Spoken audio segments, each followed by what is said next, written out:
in my course. Okay, so we got a lot of of distant voices in the studio today. So I'm very happy and a little annoyed with certain ones. But all right, Kyle, so you go first. So correspondent, Kyle Andrew.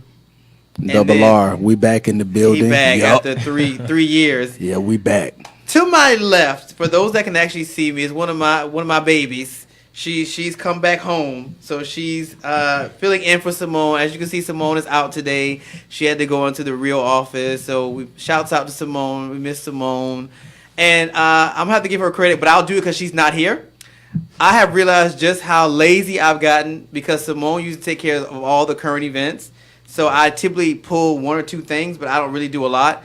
And I got here late, and I was kind of like, okay, I'm really spoiled because I did not pull anything. And she told me this weekend she wasn't going to be here. So absolutely my fault. But anyway, And he on didn't my call me. left, I'm not I would have almost did some work. I'm barely talking to you as it is. On my left is correspondent Michelle Richards. Yes, you guys know that voice. Michelle was here for months in the internship program, and then she got promoted to the apprenticeship program, and she's back to spend a little more time with us. So shouts out to Michelle. Happy to have her in the studio. All right, so we're going to flip the show today. Normally we would do current events for the first hour, but somebody got here early and wants to leave early, so it's fine. We're going to switch it. Today in the studio, we have my very best friend of 20 years? 20, 21? I'm only 19, so that can totally be true. Of like 21, 22 years, Mr. Roosevelt Boles, gospel artist extraordinaire. Now let's get to the facts. Okay, so the reality is, I've known Roosevelt since 1993. I'm only 19. So That's my story, and I'm sticking to a it. lot of days. Absolutely. Okay. 93. Yeah, it's You been get your numbers right. It's 2018, bro. You talking about 21 Thank you. years. Thank you. It's something like And- it's either, and I love no, 19. because I can't remember if it's either Thank 93 you, or Reverend. 95. If it's 95, then you talking 20. It's technically 95. 23 That's years. what I thought about. I think it's Technically 20. It's 95. Yeah, 1990. So 23 years. Yeah, we've been Yes. friends for 23 years. He's actually one of my mentors because he gave me my very first job at McDonald's in Hampton, South Carolina. Ooh. So, half the friends and family are watching. So they're just like, is that Rosie? Yes, that is Roosevelt, Rosie Boles. Roosevelt was the man in Hampton, South Carolina. He was the GM of the McDonald's there, and that was like the only fast food place we had. Absolutely. The only fast food place we had, so everybody worked at McDonald's, especially my family. He had like my first cousins were managers. I started working there. It was like a whole family affair, especially my family. So it was like we were in there deep, from management on down to the fry cook, like down to the Not fry cook. So Roosevelt is here today because we've looked at hip hop, we've looked at rap, but we've never looked at gospel music. And gospel music is an industry all on its own. So he's here because I know his journey because, like I said, when we met in '95, I think you had just started music. You had just No. started- Well, I was singing. We were singing. We were Yeah, singing. it was Just singing because we loved the Lord. That's what we going with? Yeah, that's Wait, what it was. That's what we going with. Okay. It's free. Wait, who was Trinity? Were you still with Trinity or you were on your own? I was with Trinity. Absolutely. I started a group called Trinity. Yes. Absolutely. So he was doing Trinity, but I'm not gonna try and tell the story. So introduce yourself to the people, and yeah. Good morning. God bless you. I don't know about introducing myself. He's done a wonderful job of that. There's more. There's plenty more. about us growing up, which, and I'm 19, and how long we've known each other. And Reverend chimed in to say you didn't even know calculations, which was totally true. I don't have to know years. Again, he understands the sincerity of me being 19. I need you to come on board with that and keep this thing copacetic. We really do. But then that would make you 23. But it's okay. You do realize you're older than me, right? So at Why least he do that? at least hold. Call it out like At that. Take the least wheel. hold. Jesus, take 29. the wheel. Y'all better At chime least in to hold save 29. him today. If you're gonna do it, at least hold 29. I just got out this morning. You're going to send me right back to prison. Sweet Jesus. I'm not enjoying freedom. It hasn't been a few hours. Give me a few hours. No, you're good. You're good. You're good. You know what? All right, so give me your bio. Like, So- who is Roosevelt Boles? Who is Roosevelt Boles? I want one of your people here to tell me who's Roosevelt Boles. I'm Well, sure they y'all should've done the studied me, research. right? They should've You done know who I research. am. At least where I'm Kyle. from. No, I'm just playing. I would not do that to you at all. So I was Roosevelt, I serious, am bro. just Roosevelt Boles. I am originally from Yonkers, New York. I was born in Yonkers, New York, and my family were both from South Carolina, and we migrated back to South Carolina because my mother saw that there was a part of me that was going to be not productive being in New York. You can figure the rest out on what that meant. A little bit later, I'll tell you the truth about it. But anyway, needless to say, we moved to South Carolina, which was originally my parents' home. I started in ministry before most of you were even born in this room. But anyway, But you. I got into ministry in 1990. So I became a licensed minister in 1990. I'm a under little bit the older than that. You're a little bit older now? Oh, Yeah, praise the 8 or Lord. 9. Okay, good. Thank you, Lord. Thank you, Lord. So, going back to South Carolina after college, returning into ministry, I became a youth minister for Mount Calvary Holy Churches of America Incorporated. And of course, we know that's with Shirley Caesar and Bishop Alfred Owens and co-pastor Susie Owens in Washington, D.C. So I was able to serve under the great leader of Bishop D.L. Russell Jr. And went to ministry full time because I loved the Lord. Of course, that's pretty much what it was about. After serving as a youth and on the financial board, I still traveled and sung exclusively with Trinity. The Lord birthed that out of me, not wanting to sing because I was told I was a preacher more than a singer. And even though I had sung all of my life from a child, but they said I was a preacher. So I exercised that and ended up starting Trinity and got great traction with them. And so we just started being invited to some of everywhere that you could possibly believe. And I'll never forget, I met Durant's Pace in 92. And she told me my market was bigger than where I was, that God had places that he was going to take me. But of course, I didn't see that. And then I had a preacher that called me out and said I was like a lion. I roared when I spoke. People listened. So like, yeah, whatever, man. Get your life. I ain't doing that because I know how we are in the church. But anyway, I ain't going to say that today. But anyway, too late. It's already came out. So anyway, long story short, decided to propel in the music industry and felt that South Carolina wasn't going to do it. I felt like I was ahead of my time in South Carolina because what I was trying to do, they weren't ready to embrace. At all. So unfortunately, I had to move to Atlanta. So I moved to Atlanta. That was 2000, wasn't it? That was in 2000. I know because came I was to mad. 'Cause Atlanta. that was like my best friend, him and Coney, and they left me in South Carolina to. Left South Carolina and My own came to devices. Atlanta. And still wasn't certain of my path or the journey, should I say. But I, in 2001, was invited to sing backup for somebody that was working for me because I did take another job with McDonald's when I got to Atlanta. And I went and did the studio, and there was a guy that was, the producer or engineer was sitting there because I wasn't familiar with the studio. Because where I came from, we sung in the church, and we couldn't do anything that was basement? remotely secular because we were going to hell. And can I say it on the radio? I'm sorry. say hell, Give me yeah. Jesus. Fix it, Jesus. But anyway, needless to say, he sat there and he looked, and he kept watching me, and I felt uncomfortable. Like, why is this dude watching me? Like, this is getting uncomfortable right now because he is sitting here in my mouth, okay? My teeth clean. So clearly, after getting out of the session, he came to me, gave me his card, and said, "Hey, dude, you're not a backup singer." I was like, "What does that mean?" I don't know what that means. But anyway, he said, "Nah, it's just I love your voice. The tones of your voice are incredible.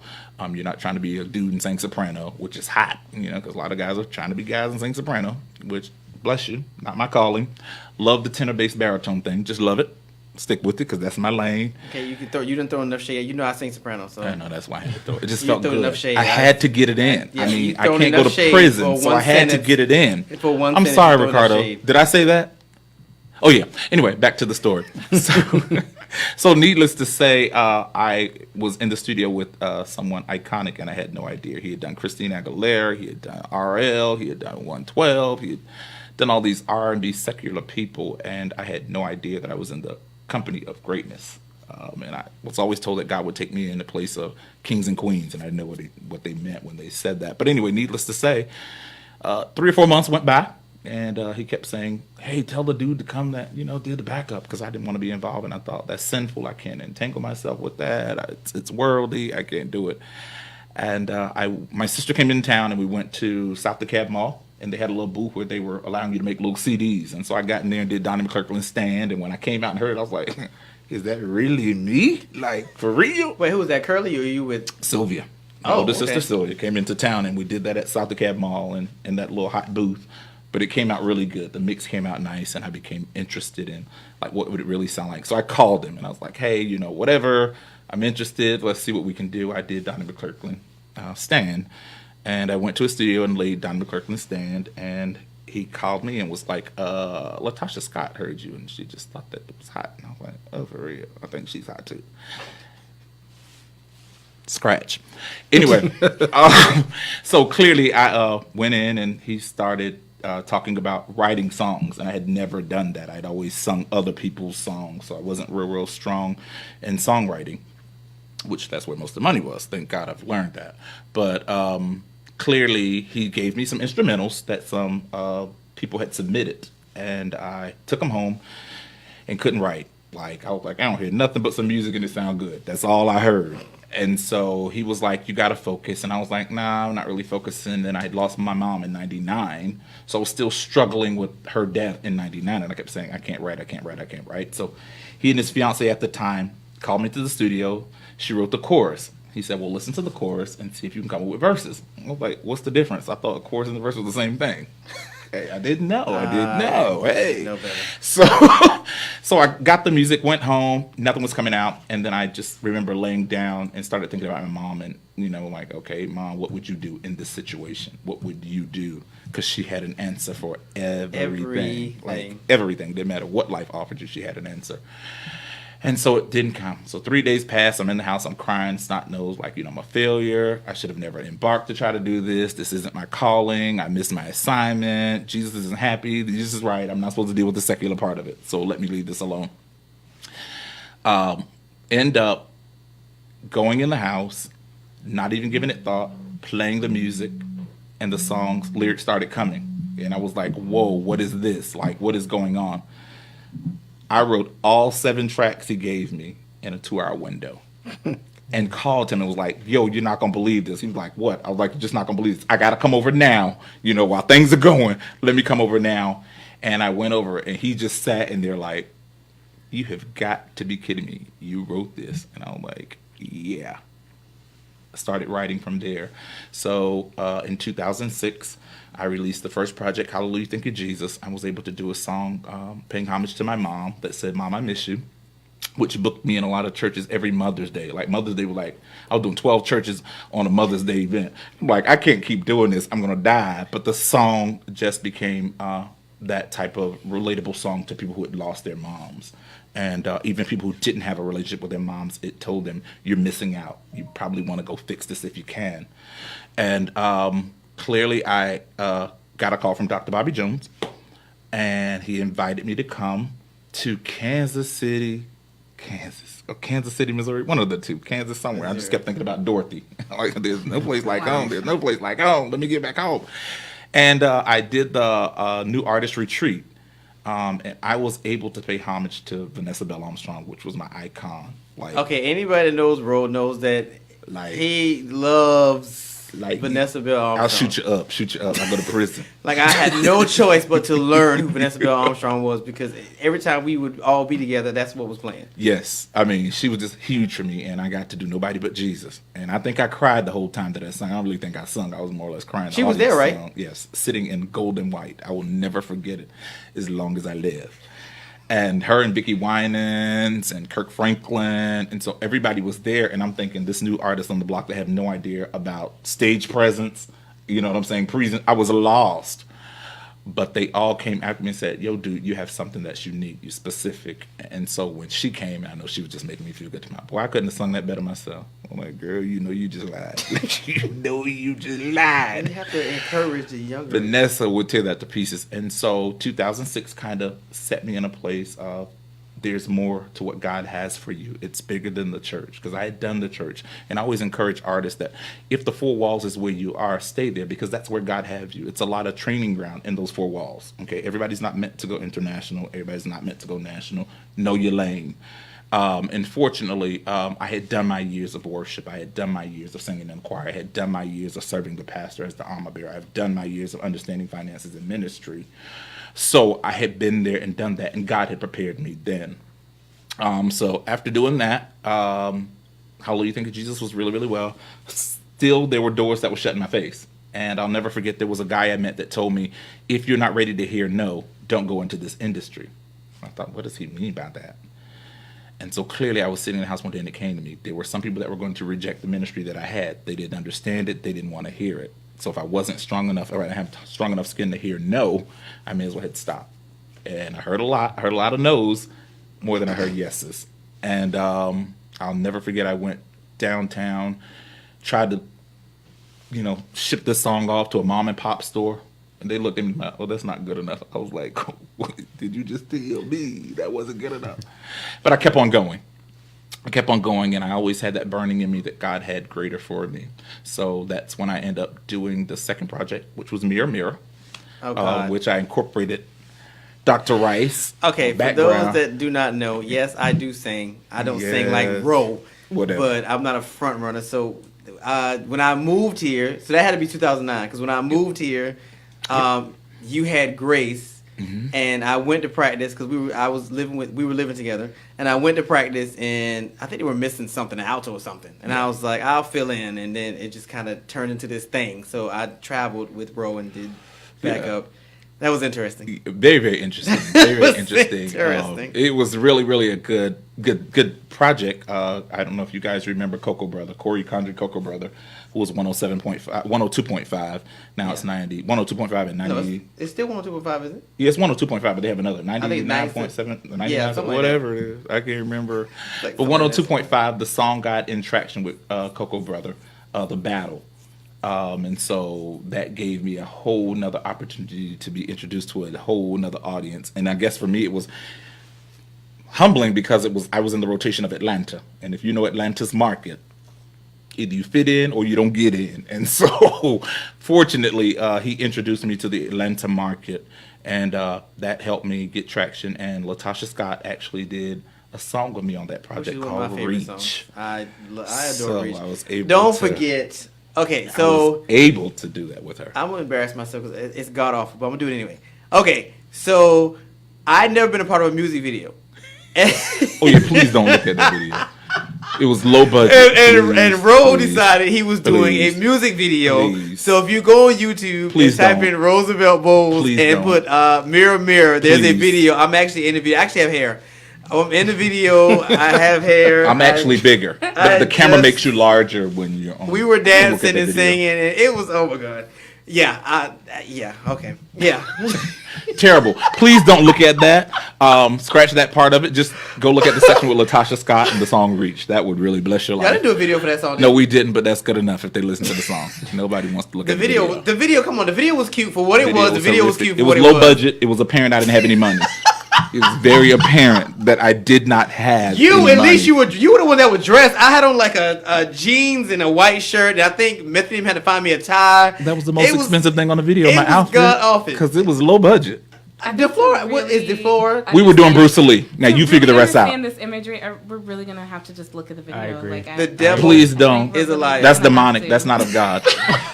We rebuked the devourer this morning. For Jesus' name's sake, no, for my sake. No, the video was definitely a infancy. Again, because my first fun. photo shoot was in the basement of my producer because I didn't even have money to do a photo shoot. So he snapped the picture. People look at the picture and can't tell, but it was in his What, for Mirror basement. Mirror? No, for Hallelujah, Thank You, Jesus. Oh, okay. It was in his basement that we took that picture. Now, the graphic stuff made it look like something, but I didn't even have money for a photo shoot at that point. I did all the backups and the leads on that project because I couldn't afford backup singers. We had it going on. But then the second one, I got Grace. They were happy. I think some of them came on board because they heard Latasha Scott was going to be doing a song in this. I think some of them came on because Well, it wasn't me. I wasn't agree because I had already. No, I'm been just around. playing. Don't say that. Metheny, please. I was Yeah, I just was playing. thinking Keela, Metheny, I was PT. I was just playing. That's between. I was y'all. just playing. Nikki. For radio purposes, I said that. All right, so on that note, we're going to take our Jesus. first break, and when we come back, we're going to have more with Roosevelt Boles on the Leadership Blend with your host, Ricardo D. Rice. Are you an entrepreneur, high-profile influencer, or creative that wants to level up in your business? If you are ready to elevate mentally, stand out visually, and dominate digitally, the Brand Doctor has the remedy. As a highly sought-after mindset coach and brand strategist, she helps clients globally to hit the ground running. Contact www.moebrandstudio.com or email getbranded@moebrandstudio.com.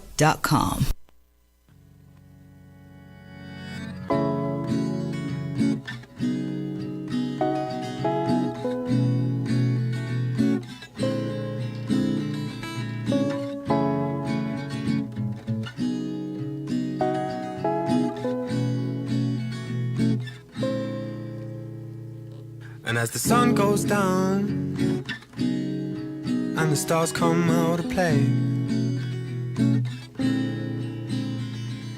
I bet tomorrow I'll be sleeping all day. And this fire I feel, why is it burning so slowly? I can't stop thinking of you, like the £5 you owe me. 'Cause you're on my mind, 'cause you're on my mind. You're all I can find, 'cause you're on my mind. Please tell me that you feel the same, that we're on the same train. If you're a little bit late and miss it, that would be a great shame. I miss your sweet, sweet kisses and loving when they were mine. When are you down? I'll make sure I'm in town. 'Cause you're on my mind, you're on my mind. You're all I can find, 'cause you're on my mind. 'Cause you're on my mind. 'Cause you're on my mind. You're all I can find, 'cause you're on my mind. All the colors, they shine through nighttime, and I'm thinking of you each dawn of every day. You're on my mind.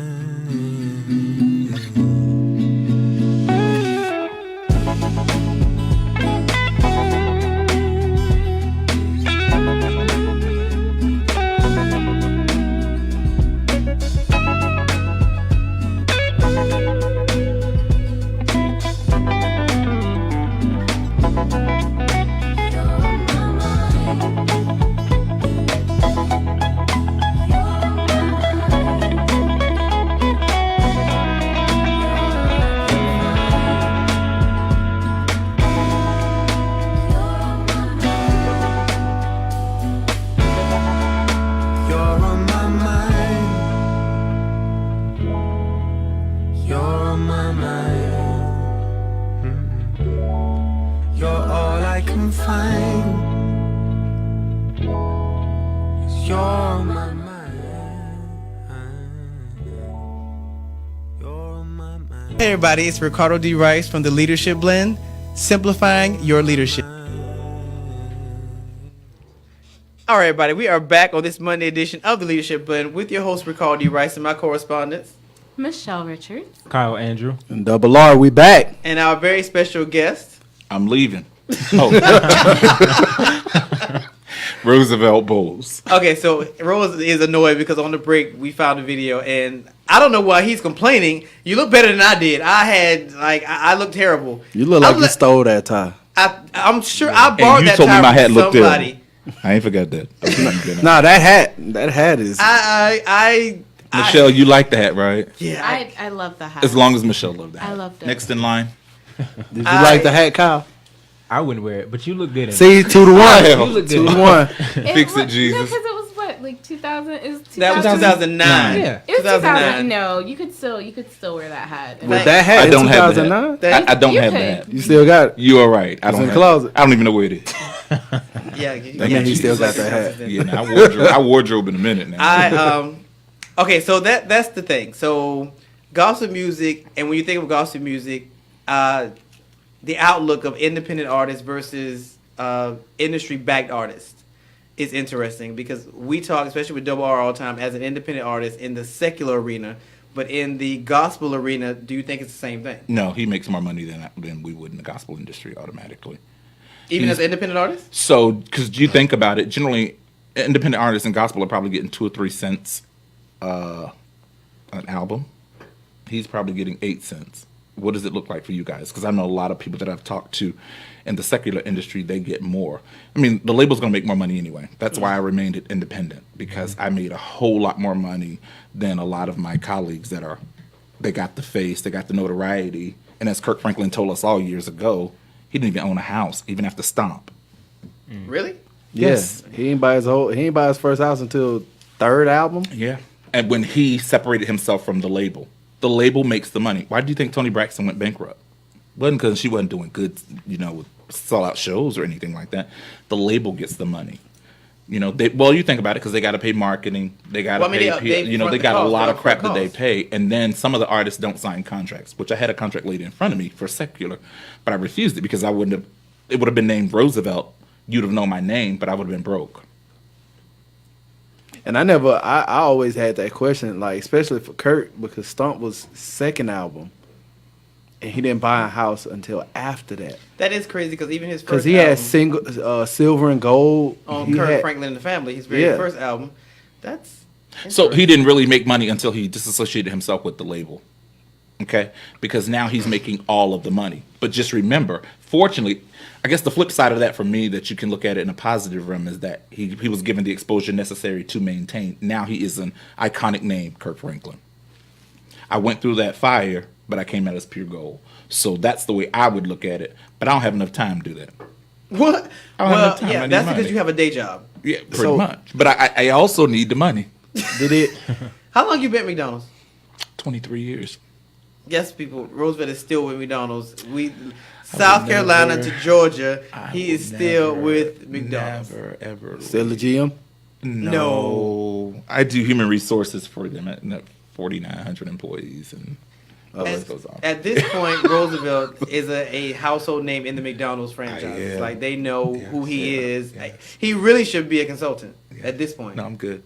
See, it's ridiculous. I'm good. So, I'm good. back to the music, because I heard you mention, like, the writing. Like, that's my thing. Like, I'm a hip-hop artist, but I songwrite and produce. And I think, like, especially for somebody like Kurt or Ty Tribbett, like, being in the background, being a songwriter for other artists, being a producer in Kirk's stead, being able to produce records and songwrite the record, is probably how he made his money as an independent in the gospel realm, because I never really studied it, because I assume, like, most artists in gospel were independent, because there's no way that y'all can be putting out records like this and still be performing at, like, churches down the street. Yeah, I mean, well, you think about it, because you think about Mary, okay? So they were label, okay? But they were savvy businesswomen in the industry. When they came in, they knew that 8 cents wasn't going to suffice their family. So they weren't taking that. They were taking a bigger piece of the pie. But plus, she had Warren, too, didn't she? Absolutely. Erica had Warren. Absolutely. Well, wait, didn't and he do that album? He does for everybody. Yeah. I mean, he does stuff for everybody and their grandmother. And then I know they was right. Like, that, I think that's a discussion in itself, like, songwriters in gospel making money versus just the art, because that, I think a lot of people don't understand that. Like, you could be a songwriter or you could be a performer usually just get paid off mechanics. That's literally just going to get on stage and sing a song. But as a songwriter, whatever they make, you're going to get a percent of that if you're smart enough about that part of the business. So the other part of the songwriting, if it depends on how I set it up, copywritten, how I set it up, royalties, because when I get music from artists, I take the music, I pay them straight out, because I don't need you to own anything. So if my song picks up a jingle on any commercial, I'm getting all the money from that. I'm going to get performers royalties. I'm going to get the owner of that jingle. I'm paid. So as a songwriter, I'm going to take that. Again, if you're a songwriter and you submit your song to somebody and it becomes famous and you haven't done the legal work behind it, you ain't going to get nothing. So songwriting, you can make more money, because I'm going to say, hey, you know how you doing today?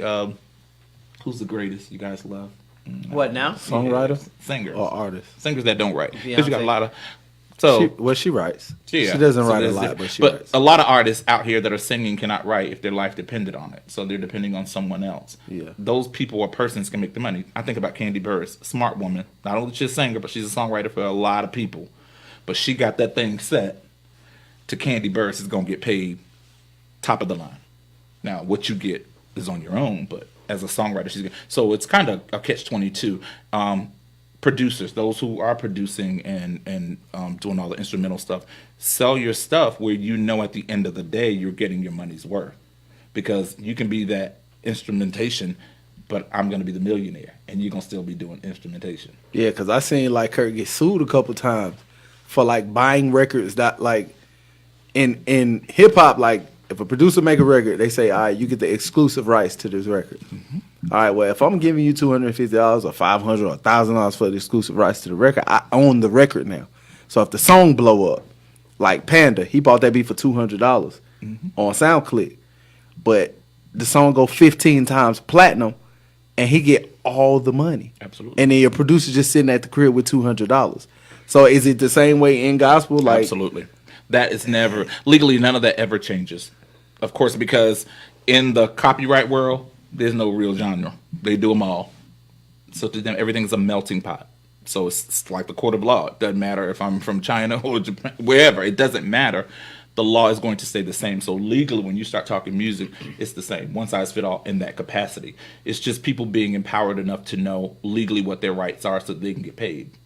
There are clauses you can come up with as a producer saying, if this song hits blah, blah, blah, blah, blah, I get boom.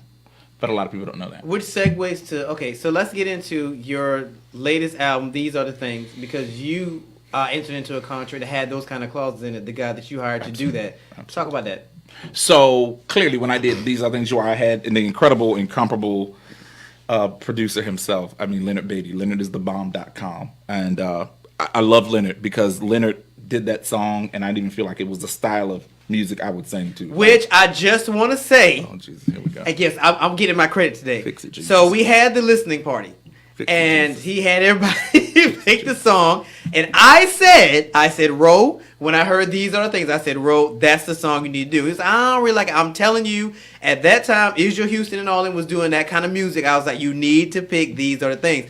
Well, I don't think so. I'm telling you, as your little brother, that is the song. He chose that song, bam, top 30. Okay. Thank you. No, he's absolutely right, because again, it was a song that I was like, and Leonard felt that same way. He felt like, you've done the traditional gospel, you've done the Luther sound, because I'm not the traditional church singer. I'm not screaming and hollering and pulling my hair. I'm not. I don't believe that Jesus. That's not necessary to get his attention. Unfortunately, some people believe that, and that's their niche, and that's great. I know my lane. I don't sing like that, but These Are the Things You Are was just this other kind of feel of worship that I wasn't familiar with and I wasn't comfortable with, even though other people were doing it. I'm just not a duplicate copy. I'm not a carbon copy, and that's one of the things that artists fails. Nobody needs another Yolanda Adams. Nobody needs another Kirk Franklin. Nobody needs another Kim Burrell.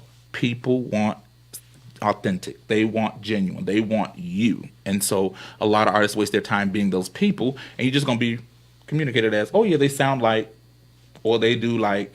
It's never going to be, oh, that's Roosevelt, and I know it's him.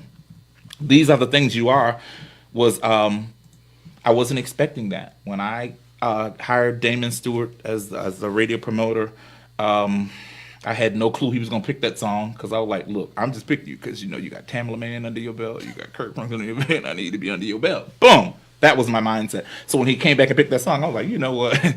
I am not going to sell no records. I ain't going to get no royalty check, and I'm wasting my money. I got a problem with this. But clearly that's not what the audience selected. They fell in love with These Are the Things You Are. It was just incredible for me to go to churches, and this was their worship song in the morning. And I'm like, whoa, that's really me. Like, I was sitting in church and they were singing the song, and I kept going, that's my song. Like, for real, hold on. Hey, y'all, praise the Lord. I am Roosevelt. Hello, how are you? You know what I'm saying? I'm over here. So it was a blessing. And then hearing it on the radio, you know, to hear Kirk Franklin spinning that as much as he did was just phenomenal for me. But again, it was the thing that I didn't think was good enough for industry purposes, and it was. But the guy that you hired, his contract had that stuff in it, though, that he had to get you to the top 30 and stuff like that. Wasn't that in the contract? Well, Damon generally says what he will do. Contractually, Damon just... The thing that I like about Damon is this. Damon won't pick you up because it sounds good. Damon will only pick you up if he feels that is a ministering song and he falls in love with the song. That's the unique thing that I like about him as a radio promoter. It's not about it sounds good. Does this really minister to people? Is it relevant to people? Is it something he feels he's passionate about, or he won't do it? And that's the crazy thing about him that was so interesting and unique, because a lot of these radio promoters out here, oh yeah, it sounds good to you, you feel good about it, I'm gonna pitch it. That's not Damon. That is not him. So there were other things that were benefit to me that he did, like my social media went through the roof, because that was a guarantee that I would get great exposure from social media, which record labels looked at that. And that was one of the key things that people fail to realize. You can be singing all you want. If you don't have a following, the record label's not looking at you. Period, point blank in the discussion. And I had to learn that. You still don't really do social. We gotta have a talk about that. Much. I don't as much. We all gotta have a talk. He tell me that all the time. Yeah. Well, you need to get on social more. You need to promote more. But both of y'all have like thousands of followers. I'm like, but neither one of y'all are really on there. Yeah, because I think like following the engagement is something totally different. I can go somewhere and perform, and it's more engaging to me than like being on Instagram. Absolutely. And like Absolutely. And I'm more of a excuse me, I'm more of an intimate setting. You know, all of my big venues aren't really as impressionable to me. Singing to 45,000 people that I can't see does me no justice. But if you give me a church of 30 or 40 people that the song is going to minister and it's going to be a life transformation, I'd rather be in that setting. Because then I can kick my shoes off and be just as real as you and let you know that, you know, something happens in my family, I break down just like you. I just turn to God and know that he's going to fix it for me. You know what I'm saying? Having my 8-year-old niece be diagnosed with stage 4 cancer at 8 years old, that's a real life situation. I can share that in more of an intimate setting to me, and it's more profound because I can talk to Michelle and say, oh, Michelle, she'd be like, I experienced that. It's real world. On the contrary, those 45,000 people, they couldn't even tell you what my face looked like. They may know because of social media and they see my picture somewhere, but they don't know if I have a blemish here or not. They don't know, you know. I ain't gonna tell my secret. So that brings up another question. Like, you know, they always say, like, especially in hip hop and R&B, especially now, sex sells.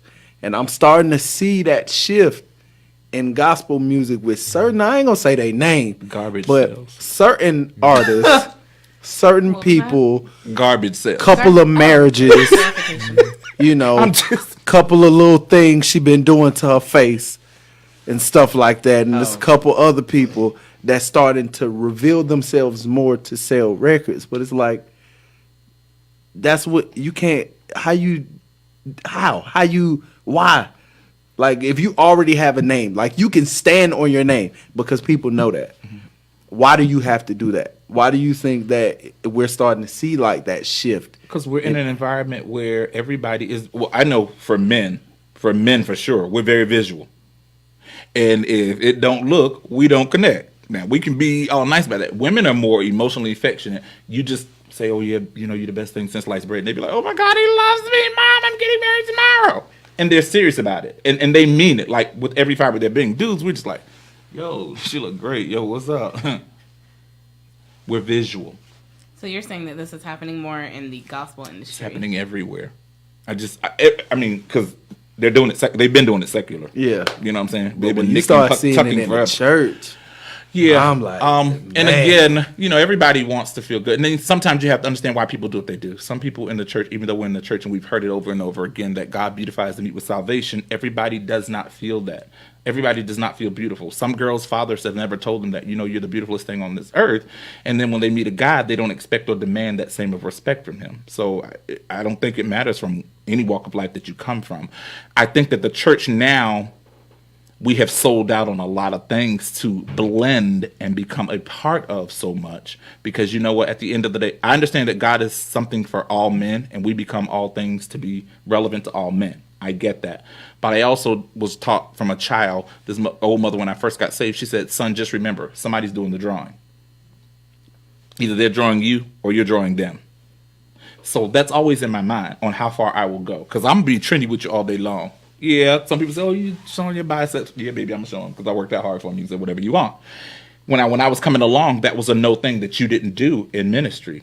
like now we wear hats in church. When I was coming along, guys could not wear a hat in church. Like it was non-negotiable. You were going to hell. Jesus didn't love you. No, there's some churches you go to now because I'm That's guilty. a rule for the fellas. You guys can't wear hats. No, Yeah, you ain't know that's that? Oh my goodness! So I see. I'm on the lady side. I've been seeing hats in church all my life. I was like, oh, yeah. seriously? Yeah, women in church like with women the in hats. church wearing hats. Big Yeah, I mean, old church- Women can wear hats Women can wear because hats, it's a not men. covering. It's supposedly a And covering. I never thought about it from y'all's perspective though, Yeah, and but I never dudes- even thought that I never saw men in church with hats on. Like Yeah. that's wow. But we've merged. The church has merged because, like I said, I mean, I think about a lot of stuff that just goes on in the church now that we would have.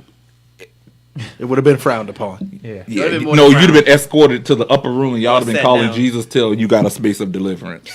And I mean that. I'm serious. Like women wearing their arms out of church. That's no. Yeah, She ain't wearing no legs short out, skirt. too Yeah. much leg. No, and my I'll never forget this. Mother tripped me out. This girl sat on the front row. She kept pulling her skirt down. She went to him. She said, "Baby, you knew the skirt was short when you left home. Why you keep pulling it down? Or why you putting a scarf on it? You knew it was too short when you left home. And if you planned to sit on the front row, why would you sit there?" So the church is changing because I think we're just trying to be something for everybody, which is necessary because, again, I always tell people a prostitute can't be ministered to by somebody who's never walked that shoe.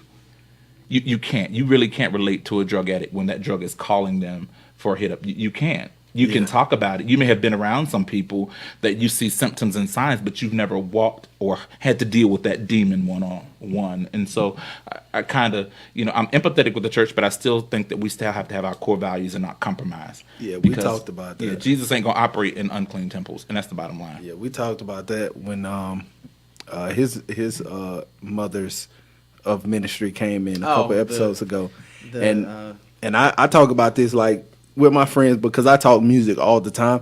Like I give a lot of that credit like for the church becoming more accepting and to Kurt Franklin. His music single-handedly Stump came out 97? 96, 97. The fact you can still play that song right now and it sound new and it appealed to all young people.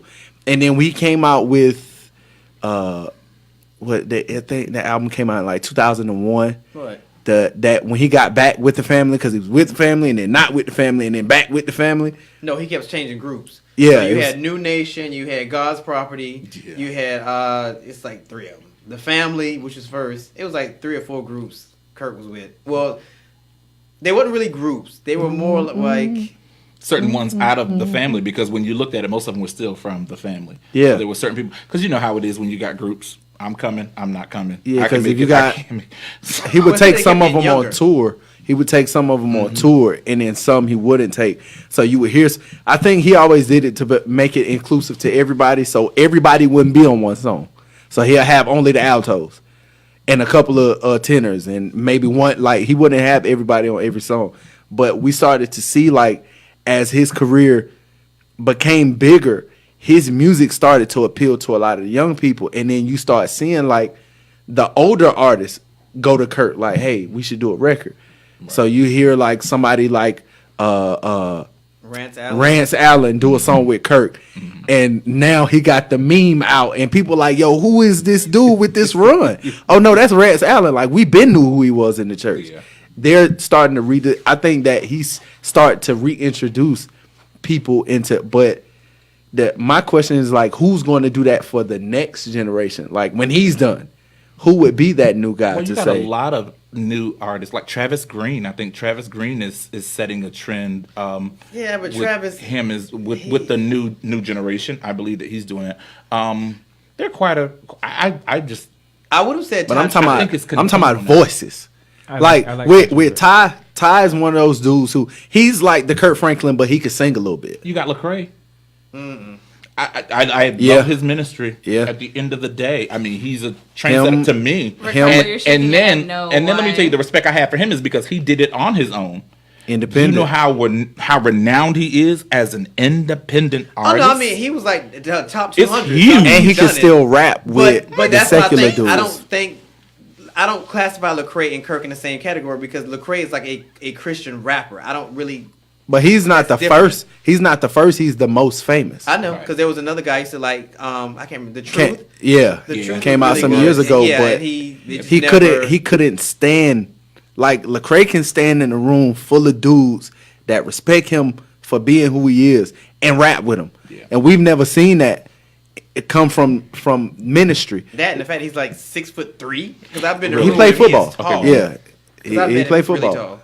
Yeah, but when you hear him, you don't always see him. So I think it's his presentation. I think it's his anointing that really sets that difference or that tone, if you ask me, personally.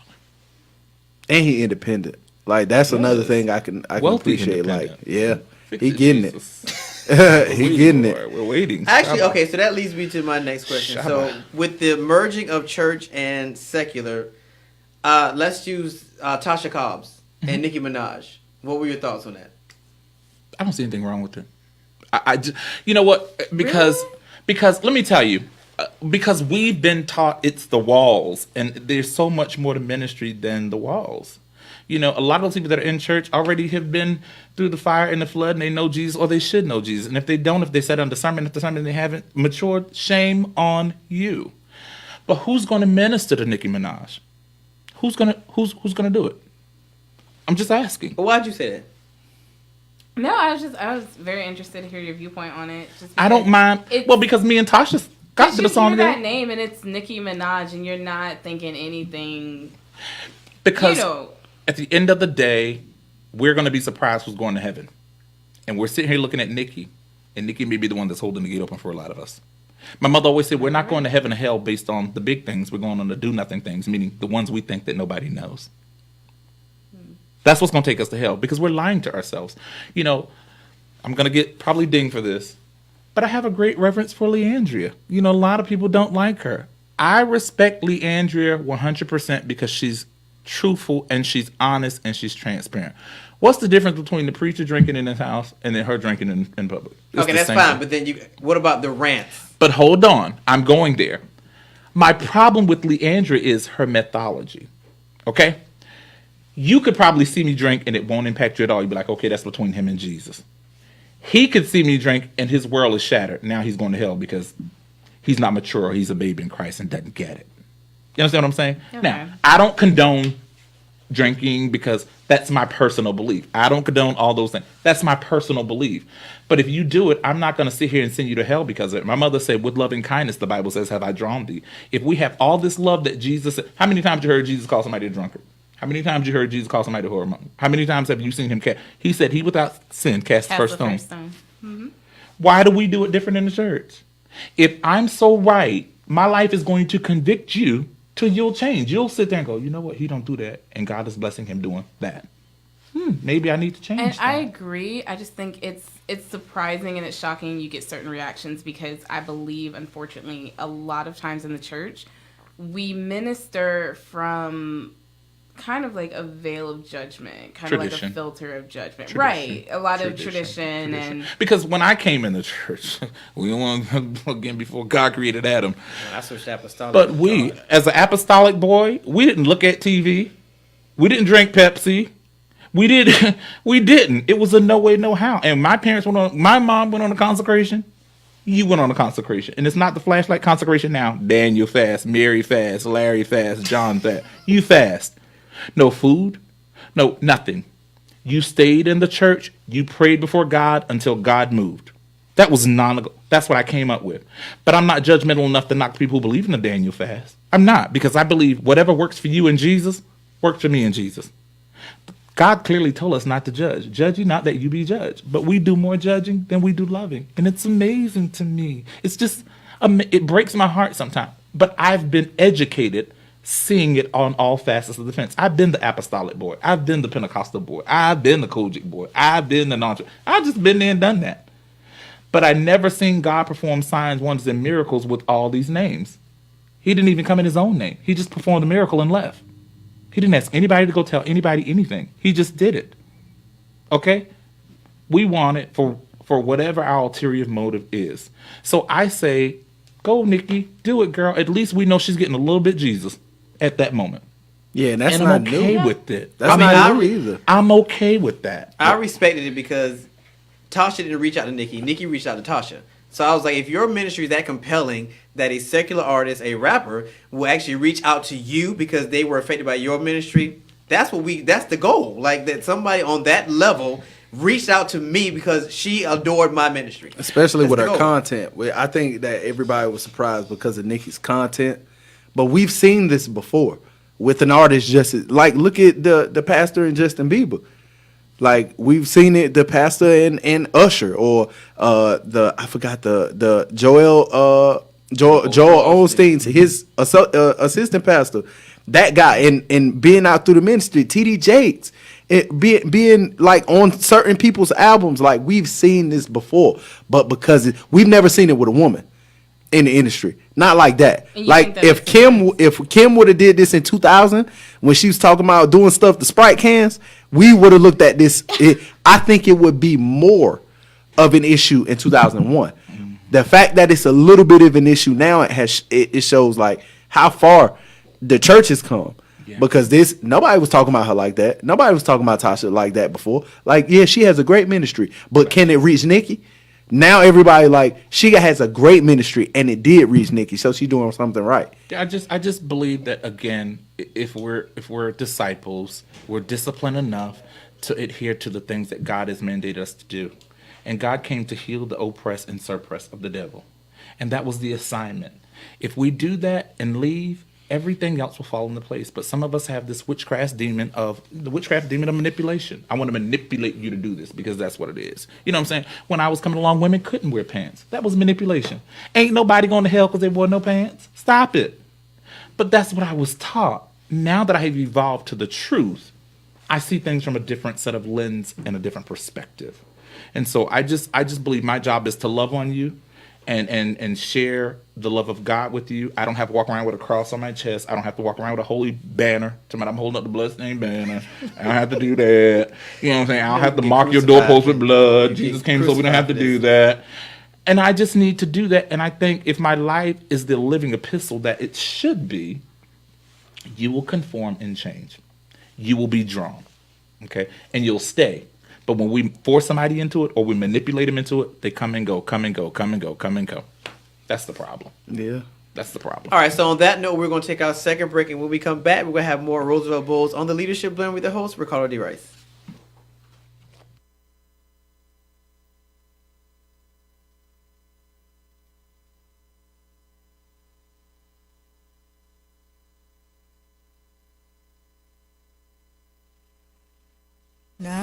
High-profile influencer or creative that wants to level up in your business?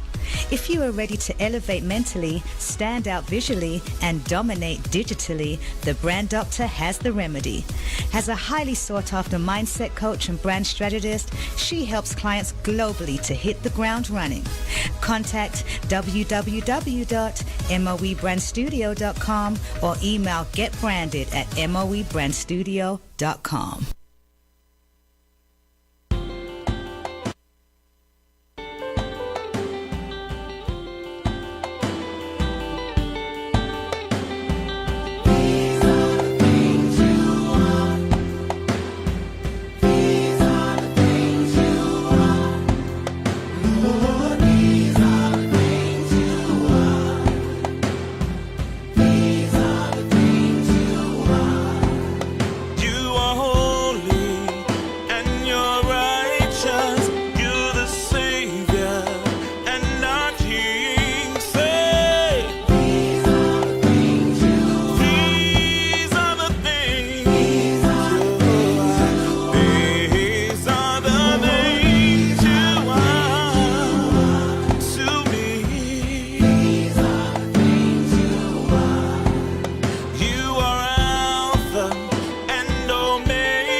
Sometimes in our everyday walk in life, we tend to forget to tell him that he's Father, he's Alpha, he's Omega, he's our friend, our sustainer, and provider. But God has been more than enough. He has supplied every need. Look, someone may be going through a situation that you need a lawyer in a courtroom. He's been that. Even a doctor in the OR. Okay, I found him to be the Prince of Peace, the great I am, and the Lord of Lords. So it doesn't matter where you are, he meets you at your needs. It doesn't matter how far you've gone away, his love is sufficient, and he will provide all that you need. So look here, I just want you to realize, he is the thing you need. He is the thing you need. He's the things we are, you are.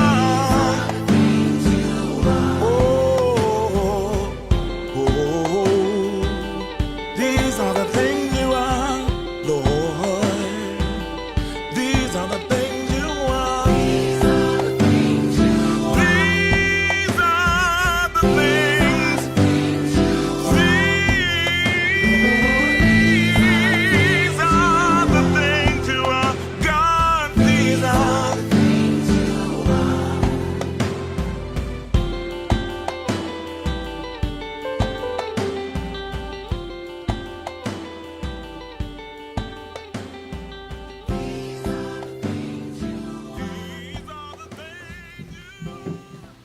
All right, welcome back to this Monday edition of the Leadership Blend with your host, Rick Hardy Rice, and my correspondents, Michelle Richards. Kyle Andrew. Double R. and our special guest. Roosevelt Boles. It gets on my nerves. This is my last nerves. Okay, so I was going to say something, I forgot what it was. My brain just went Fix it, blank. Jesus. What was I getting That's ready the to say? spirit of the Lord. It must have been a lie. That's what we were taught. It was a lie. This is what happens when your brother's in the studio. This is exactly what happens when your brother's in the studio. You're a liar. All right, so Oh my god. You know what I want to ask him? And we talked about this, the Music Modernization Act for independent artists. And we've gone over it a couple times in here. Never ever thought what that looked like on the independent side for gospel artists. And you being an independent, have you seen it? Have you read it? No, I have not read it. Have you heard about it? I heard about it, but I haven't read it. You probably want to go look at it. I need to read it. Yeah, you need to go. well, look it talks about trying to get the money since we're going to streaming, how does everybody get paid from all this streaming? So that's kind of the goal of the Modernization Act, is to make people accountable to pay for all this streaming we're doing. That's pretty much the ideology. I know when I went to Dr. Bobby Jones, that was one of the conversations they were talking about, similar to that, like iTunes coming out, because iTunes were starting really major at that point, and artists was no longer selling albums. People were able to go online and pay 99 cents for that versus song. the $10 that we were making. How does that affect gospel music, though? Because, older people listen to gospel music a lot, too, so... So you still need to be accessible for all. So I have the DigiCards now, because DigiCards is the way to go. That's the hot thing. I say give you the DigiCard, you take it, you download it to your phone, and you got it. You no longer have to have the CD. So I had those available, not like I wanted to. But in the real world of things, those were cheaper because I could get 5,000 of those for $22. On the contrary, if I bought albums, I could get 1,000 for about $2,500. Yeah, I need to link with you on those. So you see what I'm saying? About them. So again, you could do that, and it makes good business sense from. All right, what is from the market that you're talking about? My aunt, when I went there to do her anniversary, that's what I'm talking about. South Carolina, like they're not going praise to God, be amen. downloading stuff on their phone. She didn't. I had to have the CD. And I almost thought one time she was going to ask me for an 8-track. I was like, Aunt, yo, your boy can't help you. It was before my time. I love you, but your boy can't help you. So I had to get with the team, had them dig up albums that I didn't even have and get them to her, because she had worn the albums out that she got. Every album of mine that I did, she got. They were worn. Like, she played, my cousin said she played them every day, all day. I said, there's other artists out there that sing for real. It's okay to listen to them. But at the end of the day, she is in that era where, she's finally evolved to CDs. So I had to locate CDs for her. I didn't even realize my car had a CD player until I actually hit some button. And it was like, wait, there's a CD player above where my phone links? Who knew? Yeah. But now in that capacity for artists, people don't buy the whole album anymore. They go pick the songs that they like and they buy those albums. So that $10 or $12 or $15 you were getting is no longer in existence. You're going to get 99 cents. After iTunes takes their money, you're going to get 75 cents. No, you might not even get that. Well, I get 75 cents, and they send me something for less than 75 cents. So I'm going to iTunes. Yeah, those new contracts, like they just said legislation this year for Spotify, and that came with like the Taylor Swift deal. She was like, everybody that signed to the label, if I do this amount of sales, everybody on the label need to get a check.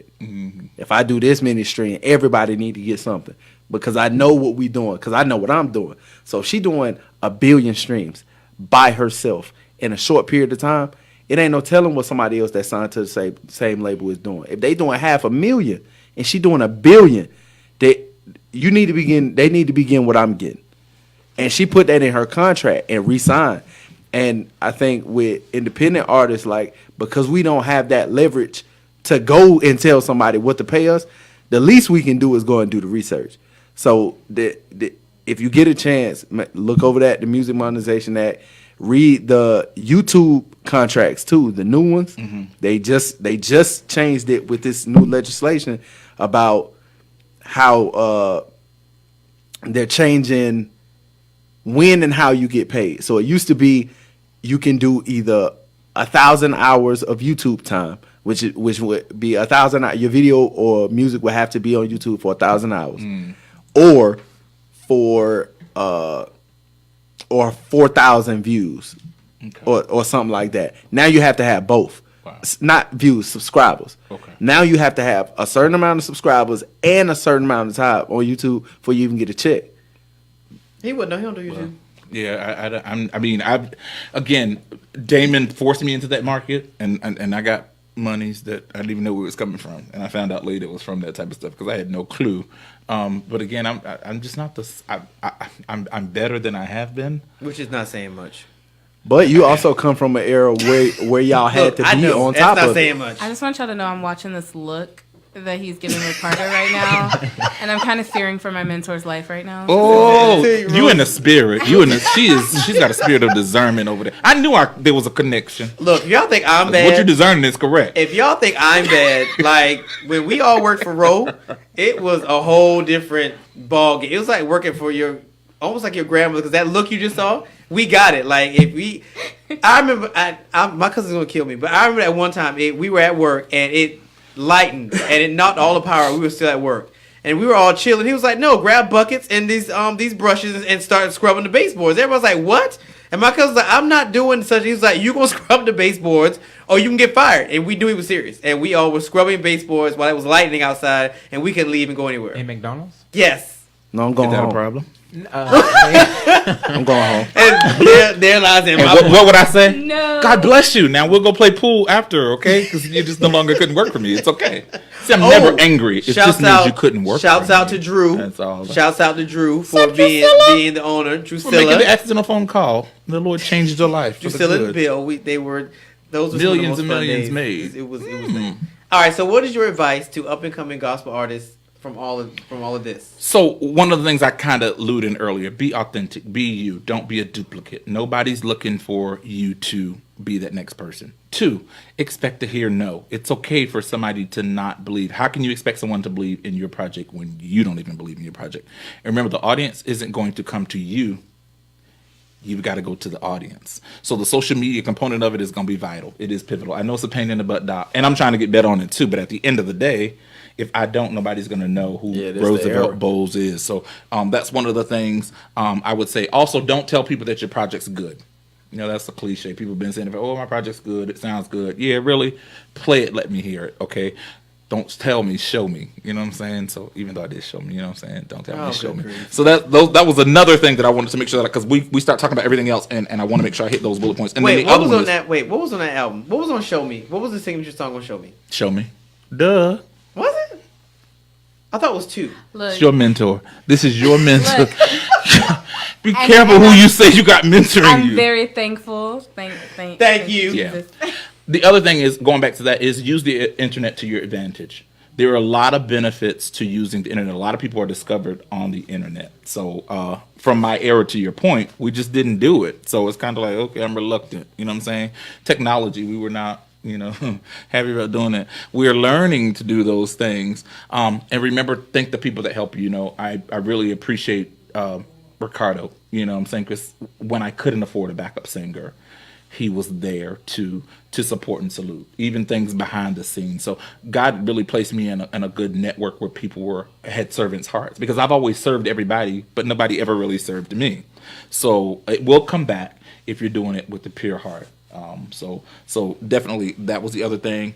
And play outside of your normal gigs. You know what I'm saying? Nikki, yeah, girl, come on into the church. Show us what you got. It's okay, because that's another mass audience of people that would not listen to gospel that now Nikki's going to cause to listen to gospel that we never even thought. Because in spite of what we believe, there's a mass majority of people who has never darkened a church door. Hard to believe, but it's true. Okay. Wow. Now you got those people who are, I love Fantasia closing out her concerts with Total Praise. She bought those people who came to hear her say, "Here, B-A-B-Y-M-A, baby mama." She took them straight to church with Total Praise and concluded that people were healed and delivered in those concerts. Do you think they were going to go to church and have that same effect? Probably not, because we were too busy judging them versus loving them. So you got to think about that.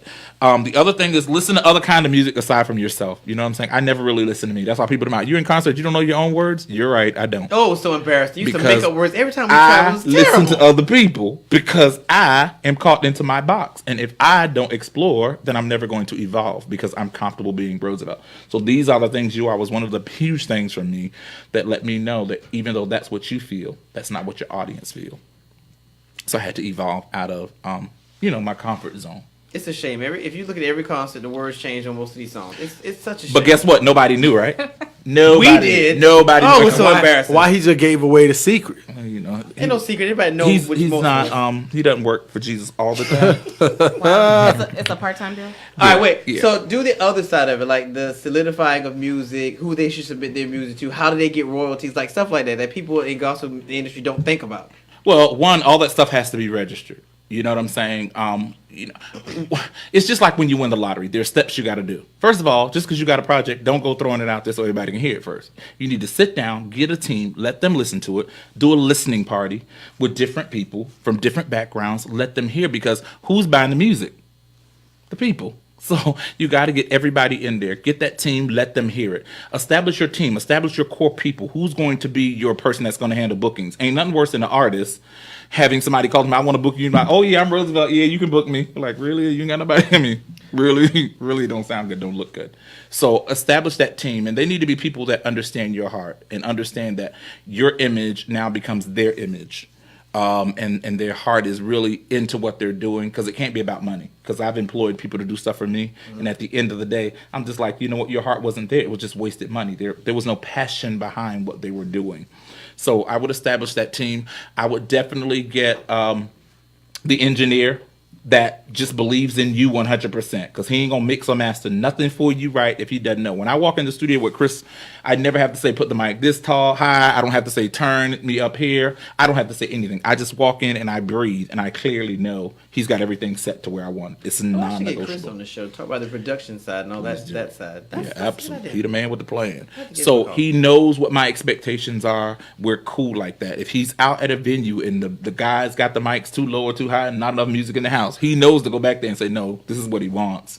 So having that's important, because ain't nothing worse than performing and those things aren't right. And people always get upset with me now because I won't perform if the audio ain't right.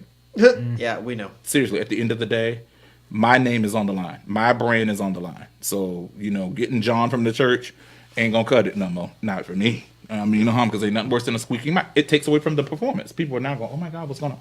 So I don't like that. I look at Jill Scott and how on point it is. When you go to Jill, you get show from the time that chick hit the stage until the time she leaves. And you still don't want her to leave. So, you got to think about that as well. Sit back and look at yourself.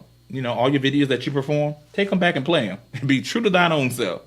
That sound like crap. You can't do that gesture. You know what I'm saying? Then you need a PR person. You need somebody that's going to do PR for you that really is a beast at that. You know what I'm saying? They have the passion of the way things should look and how you need to present yourself and what your demographics look like. Because there's no need for me to go to a country western church singing these are the things you are, because they're going to look at me like I'm crazy. You know, I'm going to have to be doing a little bit of Loretta Lynn, a little bit of Dolly Parton, you know, Willie Nelson, you know, those people things. You got to be able to have somebody that understands strategically where you're going and where you're performing at in that venue and make it relatable to those people. So you got to have that type of team. You also have to have a radio promoter. You know, I evolved, but I didn't really get to the plateau that I am now until I said, you know what? I need a radio promoter. And getting Damon was the best. I'd never do my music would hit the top 33. Never. If somebody would have told me, I would have been like, psych. You know what I'm saying? It's not going to happen because nobody really knew Roosevelt. Ain't nothing changed about Roosevelt at all. Now I had a team that understood how to make Roosevelt look relevant to the present day, and that's what really changed, because my style of singing has never changed, and it will never change. I am who I am. So having that, and then they're going to be able to collectively operate in those gifts that are necessary, because one of the things is understanding marketing, understanding copywriting, understanding royalties and how I get those, because I've done projects, didn't know I was supposed to register my stuff with the BDS radio station. So if the radio station's not charting, I can't get a royalty check. And I had my record spin, but I didn't register, so I didn't get a royalty check. Nothing more disheartening finding out afterwards that my record had been spinning. All those times of spinning on the battle, Coco, I hadn't had it registered, so I didn't get a royalty check for those. Okay, explain that really quickly for people who don't know what that means. So they have to register with a BDS charting station, meaning the station charts, meaning no matter where it's played or how many times it's spin, it's tracked automatically. So they know that that song is being played. Whether it's TV, whether it's radio, it is charted, okay? Then they also do a tracking chart telling you where you are. Like I would get a tracking chart weekly from Damon that told me I pushed Tamala Mann down on the charts, or I pushed J.J. Harrison down on the chart, and that felt good. I saved those pages, honey. I got them. I'm gonna frame them too.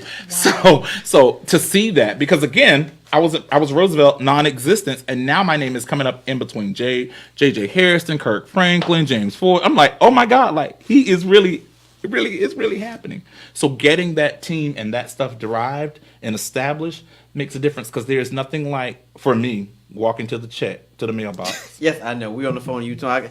Got another royalty check, bruh. Shaba, oh, I wish I had made on an a album. Honda, but I wanted to come on a Range Rover. I promise you, ain't nothing like getting that type of, you know what I'm saying? Because seeing your worth and your work makes a difference. So how do people get royalty checks? Who do they need to register with? So they have to have their stuff copywritten, and then they have to register BDS charting. So the radio stations have to be charting. And again, when you get your radio promoter, they're going to connect all that stuff for you. That's why you got to get the best of the best. And people always say, you know, I believe in myself, this, that, and the third, but they don't sow into themselves. It's going to cost. It takes money to make money. Okay? And I wasn't successful financially until I realized about money. I always managed millions of dollars. I did. You know, now people ask me, what do you mean? I'm at $23 million. Play it, don't play me. You know what I'm saying? But I didn't start that way. 3.5 was huge. I'm like, oh my God, I can't manage $3.5 million. You know what I'm saying? So when I got to $22 million, I knew what I was doing. I wasn't figuring it out. So at the end of the day, that is just pivotal. Very, very pivotal in the decision process. But that's how they're going to get that. They got it. And it's going to cost you for a radio promoter, okay? Because they're not free. Let's be very, very clear. Because I remember when we was toiling with that. He was like, I was selling chicken dinners, washing cars. I ain't gonna tell other things. I'm just playing. But I had to get out there and get on the grind and make it happen. And it cost me a lot of money. But am I happy with it? Yes, because it's an investment. But I've received my return. I really have. I've got my money back. Amen. I'm a businessman. At the end of the day, don't make sense. Next. Oh, good Lord. Amen. Anybody have any questions for Roosevelt? I do. And WR, you can kind of chime in on this as well. Like I've heard that the music industry in general is like really dirty.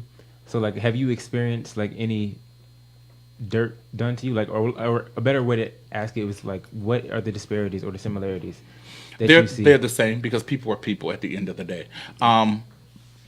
I just know it's the way I look at things. I'm the type of dude.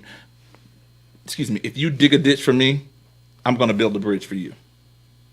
Because down the road, somebody else is going to build a palace for me.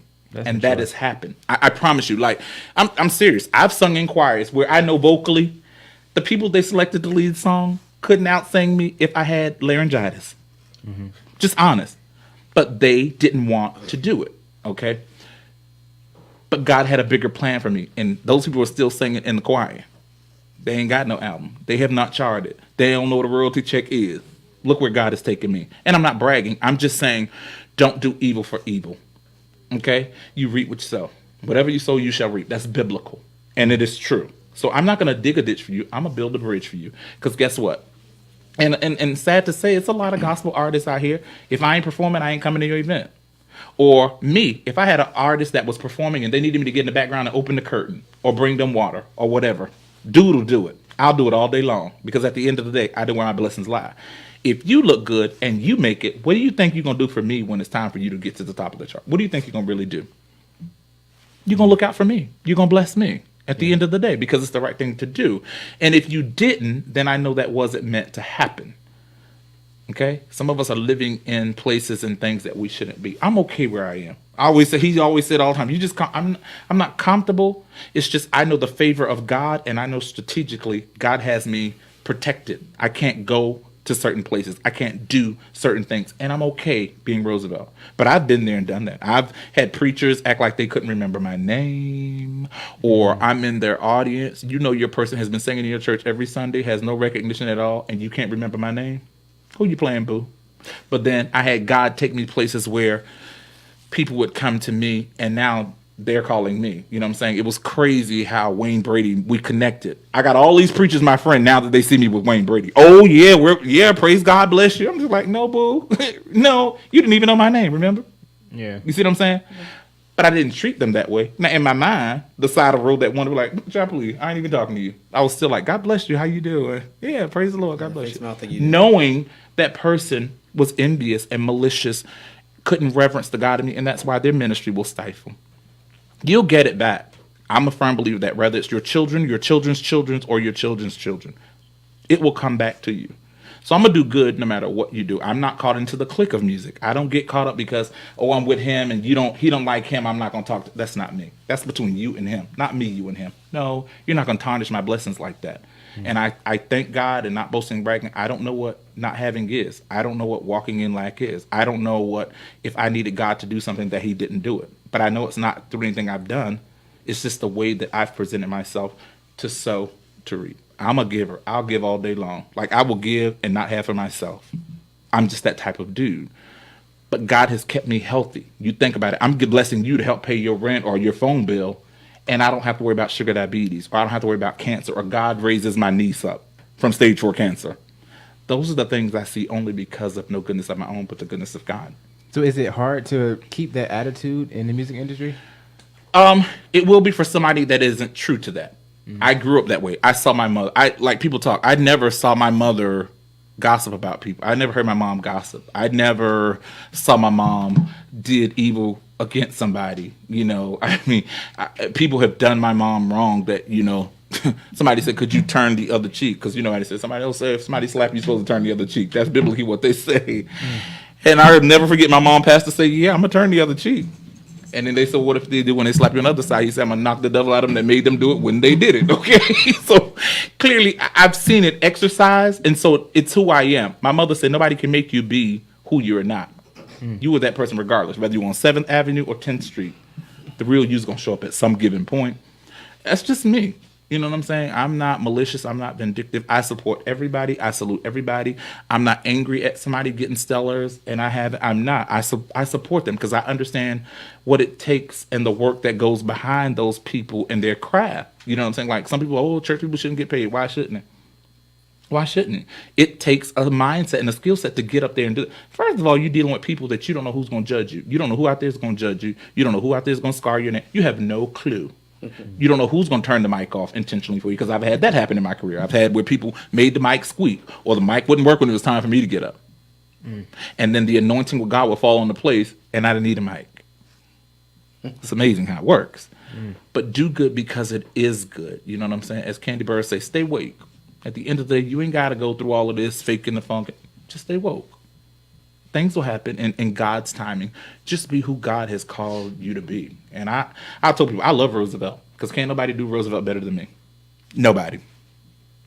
But I don't get caught up into retaliating and all that. It takes too much energy.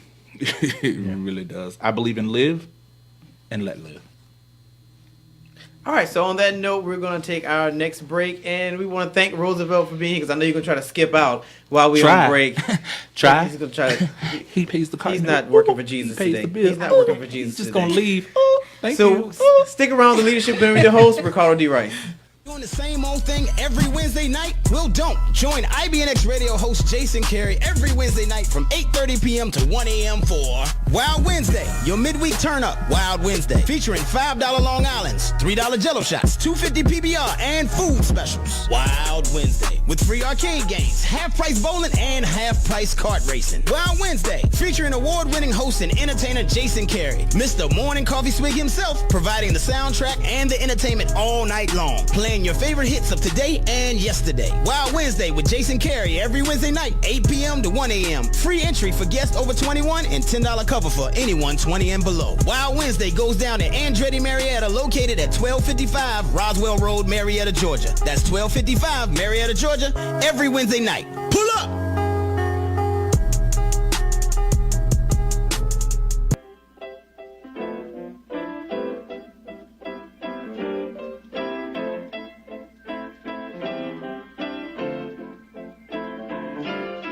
She can say in her voice, in her way, that she love me.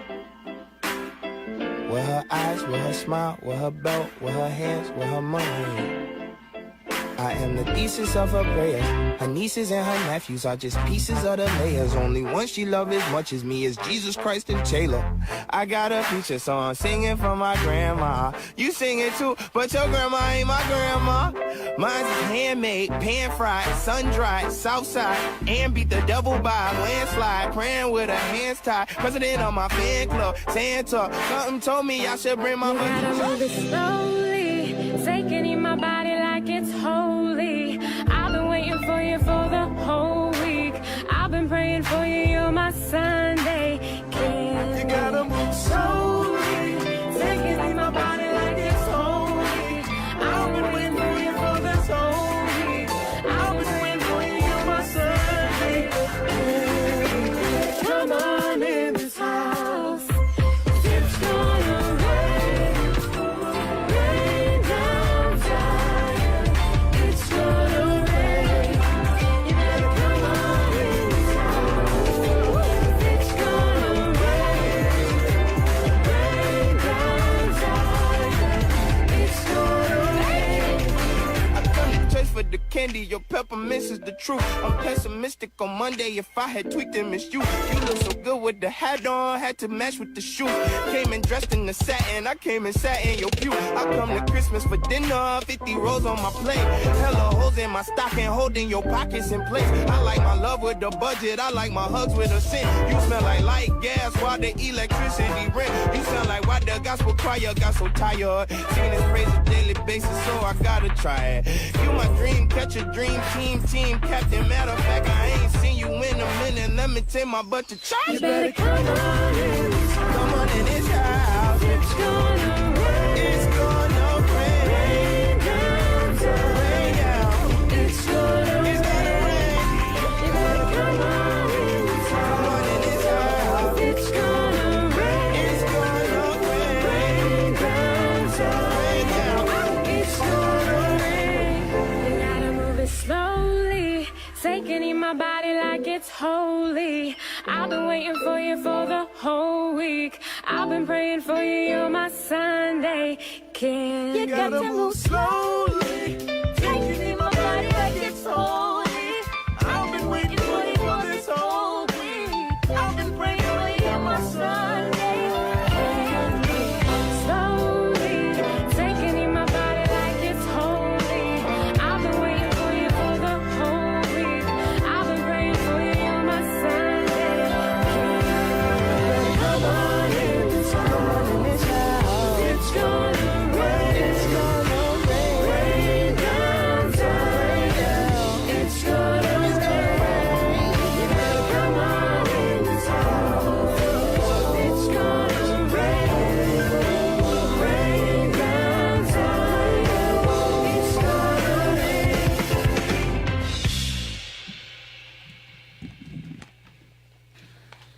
right, everybody. Welcome back to this Monday edition of the Leadership Blend with your host, Ricardo D. Rice, and my correspondents, Michelle Richard. And Kyle Andrew. All right, so Double R and Roosevelt had to step out, so it's just me and the interns. Well, the apprentice and the intern. I have to say that correctly. All right, you two, so what you got? Y'all got 30 minutes to finish out the show, so what y'all got? Okay, so I figured I would start with my entertainment piece. And it's kind of entertainment, but also keeping up with current news. So we are following the story of Cyntoia Brown. And if you guys don't know who that is, it's the woman who was given 51 years according to the Tennessee Supreme Court, given 51 years in prison before she is eligible for release. She was a sex trafficking victim at the age of 14 or 16 and is charged with murder for killing the person who had paid to have sex with her, and she escaped. So there are quite a couple of celebrities lining up to actually defend her. Celebrities like Kim Kardashian and Rihanna. And it's kind of reminding me, I don't know if you guys remember the whole thing with Kesha a couple of years back. It was actually last year in 2017 when she took Sony to court with claims that she had been, sexually assaulted because of the label. And so it's just interesting to see which celebrities come out in support of things like this. So we have Kim's comment: "The system has failed. It's heartbreaking to see a young girl sex trafficked. Then when she has the courage to fight back, is jailed for life. We have to do better and do what's right. I've called my attorneys yesterday to see what can be done to fix this. Hashtag free Cyntoia Brown." So if you're on Twitter, you're definitely seeing that hashtag floating around as you're keeping up with the situation. My thing is, I don't know, what kind of place do you think celebrities help in situations like these? Do you Wait, think my question is, what Kim? Kim Kardashian? Kim Kardashian. Oh, good. Kim Look, Kardashian, do if you- you take note, earlier this year, she did get a woman out of jail after her Okay, no. initial meeting with Donald Trump. We're not doing that. I'm just saying, We are not. it's a fact. What did we not do? What did we not do? What we're not going to do is make Kim Kardashian the new liaison to prison reform. We're not doing that. I'm just giving credit. I where mean, her credit is due. husband was in the White House literally Her talking about husband Be Matter. should be on medication because Well- there's clearly some disconnect. Nobody is disputing that. However, I mean, I think it's good. If you have like certain resources and certain abilities, especially when a lot of people are arguing that now this country's kind of turned into a country that's run by people with money or celebrities. If you have that platform and you use it for good, I mean, I'm not the biggest Kim K fan, but I can say that this is admirable for her to stand behind such, a really hot button issue. Like a lot of people. So again, are we really giving reality stars that much power now? Our president is a reality star. I think, yes, thank you. I'm just Thank you. asking. I think we've been giving them Okay, that David much has- power. David has a I thought. do believe you. Tell them who you're talking to. Tell them, Ricardo. You big on that. This is David, the engineer. So this is David. Okay, Hi, so listen. David. I agree with Ricardo, but at the same time, I'm on you guys' side. I'm on the youth side with this because I don't like that Kim K is the one doing this. How is she the I don't liaison like to that we prison have to reform? She's reference not- it's Kanye not being in the just- White House and they're affiliated with Sir Trump. I don't like none of that stuff. So if anything, this should be a call to arms. You feel For what I'm who? saying? We need other people. I who we will think feel it is proud a about. call Like to where are arms. everybody else? It's not just Kim. It's different celebrities. She was just the first one I mentioned. It's also Rihanna, and Rihanna is known for like stepping up to the plate and like really speaking her mind when it comes to issues like this. Wait. As of Since late. when? As of late. I'm about to say, As since of late. when? Yeah. I don't know. I feel like Rihanna's doing a lot of good things lately, especially with her brand and being Rihanna very was just almost naked, taking pictures of her lingerie line. exactly. But with her brand, she's very inclusive, and she included She plus got an album size. coming out, Ricardo. Plus size people, She's doing like work. she wants everyone to feel beautiful. I don't know, like I can't fault her for that. Wait, did you say plus size people? Yeah, like with her brand, like Savage Fenty and the lingerie, like she has a wider range of sizes than you would find anywhere else. Like I've been waiting for Victoria's Secrets to do that, and they've yet to do it, and they've been in business much longer. So say what you want, but she's much more inclusive than a lot of these brands who have their name, who've been established for a Well, I while. won't debate that. I was just talking about her being vocal. I was like, I have not heard anything Rihanna says. Well, she turned down the Super Bowl because of she supports Kaepernick because they originally wanted her instead of Maroon 5. Well, they want a lot of people. Apparently, nobody wants to do it because of the whole debacle. So, Well, I mean, you know, but that's no different than Kevin Hart hosting the Oscars. Nobody wants to do that anymore either. So it's just kind of like we'll get who we can, and here we are.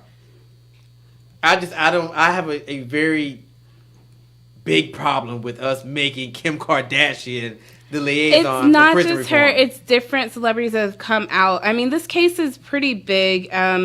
It's just like people have been following this for a while.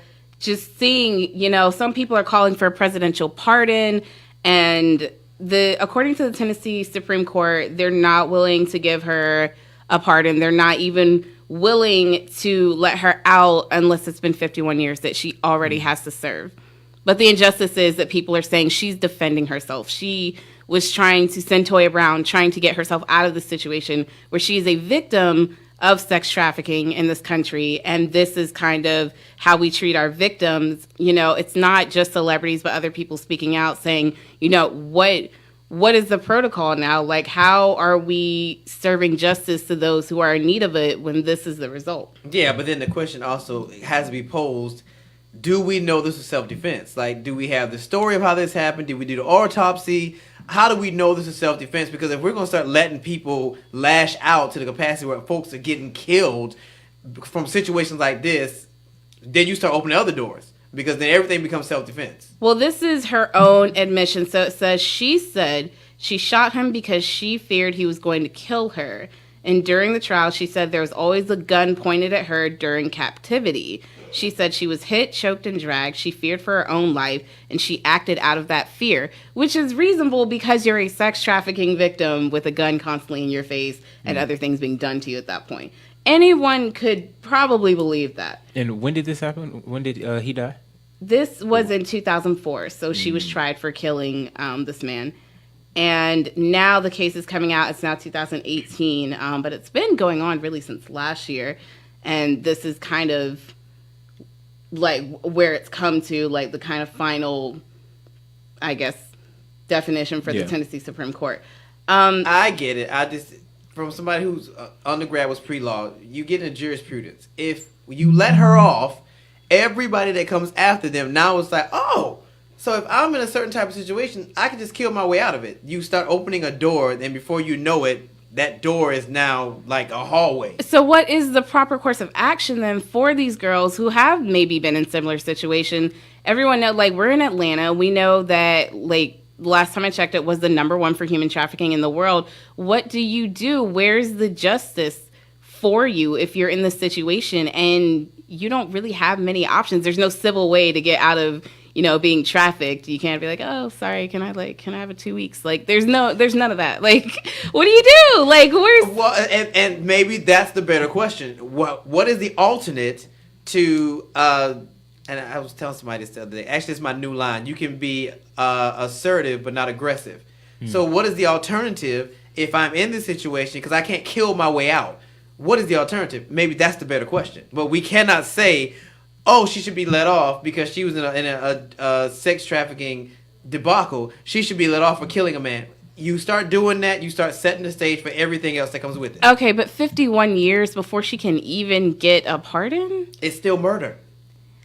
Correct. But however, some people are making the argument that you've had other things happen with men who have been accused of running prostitution rings and sex trafficking rings getting off because they've known certain government officials or only getting 9 years. That's fine. Like, but they didn't kill anybody. They're looking Let's not factor that out. This is murder. Let's not factor that out. Fine. Somebody was murdered in this situation.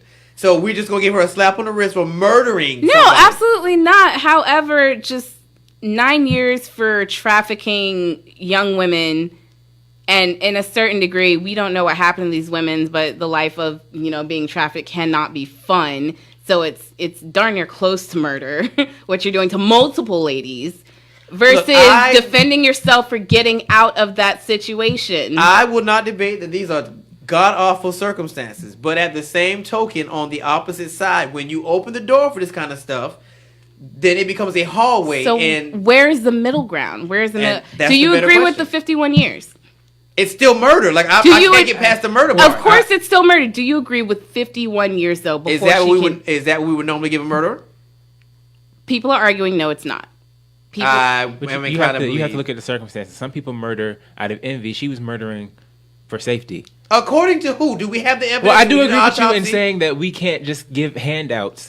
However, that's what I'm saying. That's exactly what it is. If you do it for her, the next person's like, I can kill my way out of this. It was self-defense. That's why self-defense gets extremely tricky, because you got to be careful on the optics of it, because it may look like one thing, you do an autopsy and find out. Another part of the case is just because at the time when this happened, Brown was actually a minor. Like, she hadn't yet reached 18. And so because of this case, even, it says the law in Tennessee has changed. Now anyone 18 or younger cannot even be charged with prostitution, and that change in law came about because of Brown's case. But still, it's done little to help Brown. So people are arguing for her getting 51 years and to be tried as an adult when she wasn't. That's another part of it that people are kind of upset about. Well, then there's another piece too. So where were the parents? I don't know. Only Jesus knows that, okay? Well, these are other questions that have to be asked. And so if we're going to go on that angle, then where were the parents? How did she even get into a sex trafficking ring? Well, I mean, you can ask that for a lot of things, though. Like, but we're talking about this particular scenario. So that's another question that you're going to ask. Where did this take place? Where do you know? This took place... Don't say Little Rock, Arkansas. No, this was in... I want to say this was Tennessee. So it says at the age of 16, she was sold as a sex slave to 43-year-old Nashville retailer Johnny Mitchell Allen. So she was subjected to more abuse by Allen in a documentary about her life. So this isn't a documentary if you want to go find that and have further details to the questions that you're asking. I'm just saying. Devil's advocate. She described her abuse and how it made her paranoid. And of course, anybody in that situation would be. Well, let me ask you another question then, because the mindsets are different. So I'm starting to feel like it's easier for kids to get caught in sex trafficking rings because we promote sexual promiscuousness all the time. You see it on Instagram. I can't even open my Instagram without some girl doing ungodly things, or anybody else for that matter. So, I mean, are we really setting a stage for this kind of stuff to be more rampant, which is what we're seeing? I don't think that's the issue. The issue is not the promiscuity in the media. I think the issue more so goes along with certain things that are happening within our government, certain like bills that are being passed. Such as? There was, I'll have to go ahead and... I need something that correlates to that. So recently, like with Tumblr giving their December 17th mark for taking off all content that is sexually related, that is pushing a lot of sex workers further and further. Like, Backpage is gone. Now Tumblr's like pushing out this, rule that they have. Let me ask a question, because y'all are younger than me. What was the purpose of Tumblr? Tumblr, it was... It's kind of for like amateur bloggers. Tumblr is a lawless wasteland after 2 a.m. But anyway, any millennial will agree with me on that. Again, so what was... Every social outlet has a purpose. What was Tumblr's purpose? Blogging. Yeah. Anything? Blogging. Anything. Virtually anything. Which was the main reason why it came up. So a lot of Tumblr users were very disturbed and upset by the number of pedophiles that had blogs that were actively reaching out. Because even though Tumblr conditions and regulations state you have to be at least 13 or older to use the site, of course, a lot of people were a little bit younger than that. Yeah, it was in the fine print that nobody reads. Correct. So the fact that there were so many of these predators on Tumblr, a lot of the Tumblr community said, hey, this is a problem, and continue to reach out to staff of Tumblr to fix it. This was the solution that Tumblr came up with, which everyone kind of is feeling like it didn't fix the problem. Like, the pedophilia is still here, but now, like, none of the sex workers who had blogs who could maybe say, hey, this is my blog, but go to my Snapchat, you can have this or that. Like, it was a way for them to make money. This has really just hurt them and pushed them further underground, which is helping nobody but traffickers. Mm-hmm. And the content that everyone's complaining about is still there. So it sounds like it's a lot more sexual stuff on the site. It depends. Tumblr is what you look for. Tumblr's like Google. It depends on what you look for. And Ricardo, keep in mind, we live in a patriarchal society, so that falls within our most religions and our government as well. And in that essence, we have something that exists called hypermasculinity, and that all plays a part in this as well, because when you have the feminine essence or energy being suppressed in almost every aspect that we exist in today, that's why things like rape culture exists. You know, that's why it's fueled. It's not really just the girls on social media that are promiscuous or sexually expressive, you know, that plays a part in it. I mean, yeah, it feeds into the whole sexual thing that's going on, but that's not really just it. There's kind of a bigger thing to it. I'm just playing devil's advocate. This whole scenario, if it's kind of like the when we had a discussion about the cake thing with the gay couple that we talked about, and I was saying that if we're not careful, it opens the door, because then we can hide behind religion and say, well, I'm refuting service, and I have that right because my religion says I don't have to serve black folks. Well, I mean, unless I go and read your religion and you write a Bible, how do I disprove that? So I feel like it's the same thing here. Okay, well, I'm in a bad situation, and the only way I can get out of that situation was to kill somebody. Then you start opening the door for self-defense being a defense for everybody that murdered somebody. Well, I feel like my life was in danger. Well, it's like sexual harassment. I felt sexually harassment. The problem with that is I felt. What is sexual harassment to you individually? Because sexual harassment to you could be somebody telling a sexual joke that you didn't feel was funny. Okay, so my question to you, I think Michelle asked this question earlier. If you're against her murdering the sex trafficker, what would you have rather her do? I don't know, because we don't know the scenario.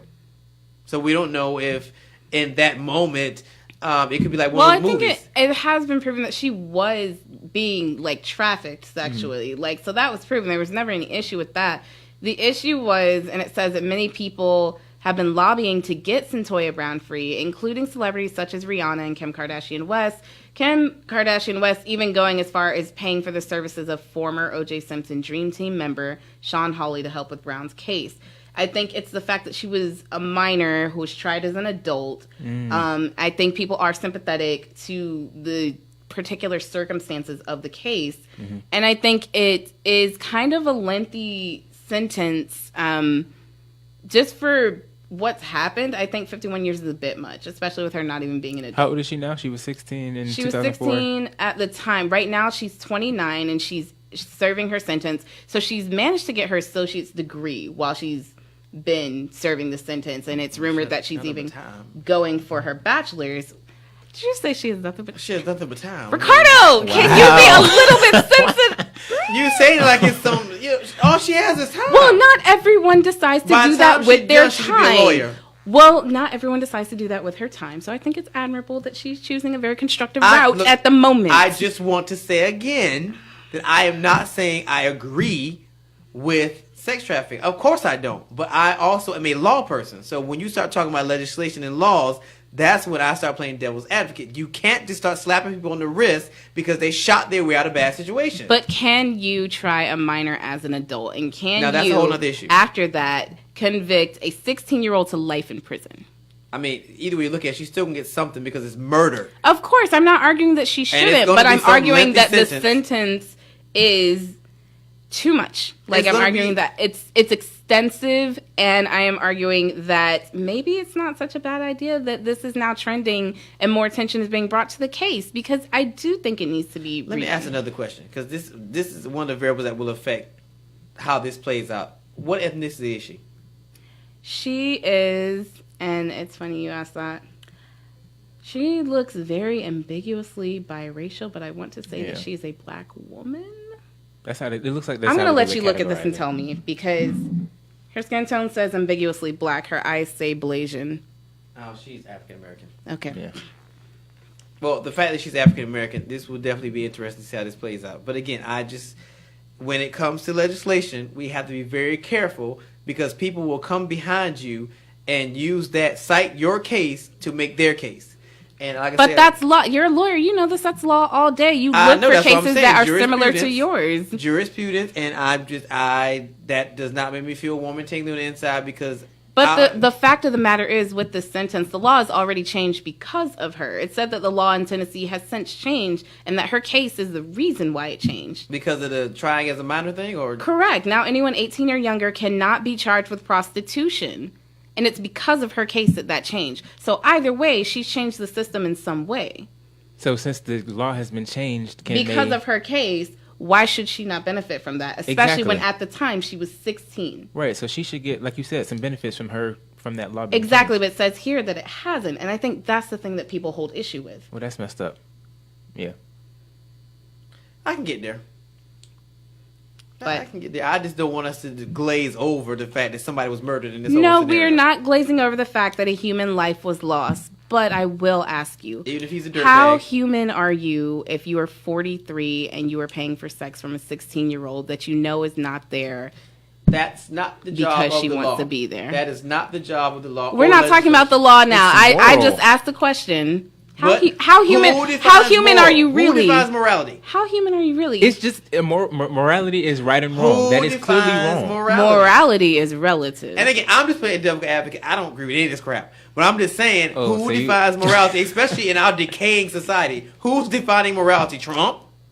The society. The Christians? The Muslims? Who's defining The what's society moral? in general. The society in general. The Society people in general defining is very morality blended. are the people who have the money, because whoever has the money I and the would agree most with that toys statement. wins.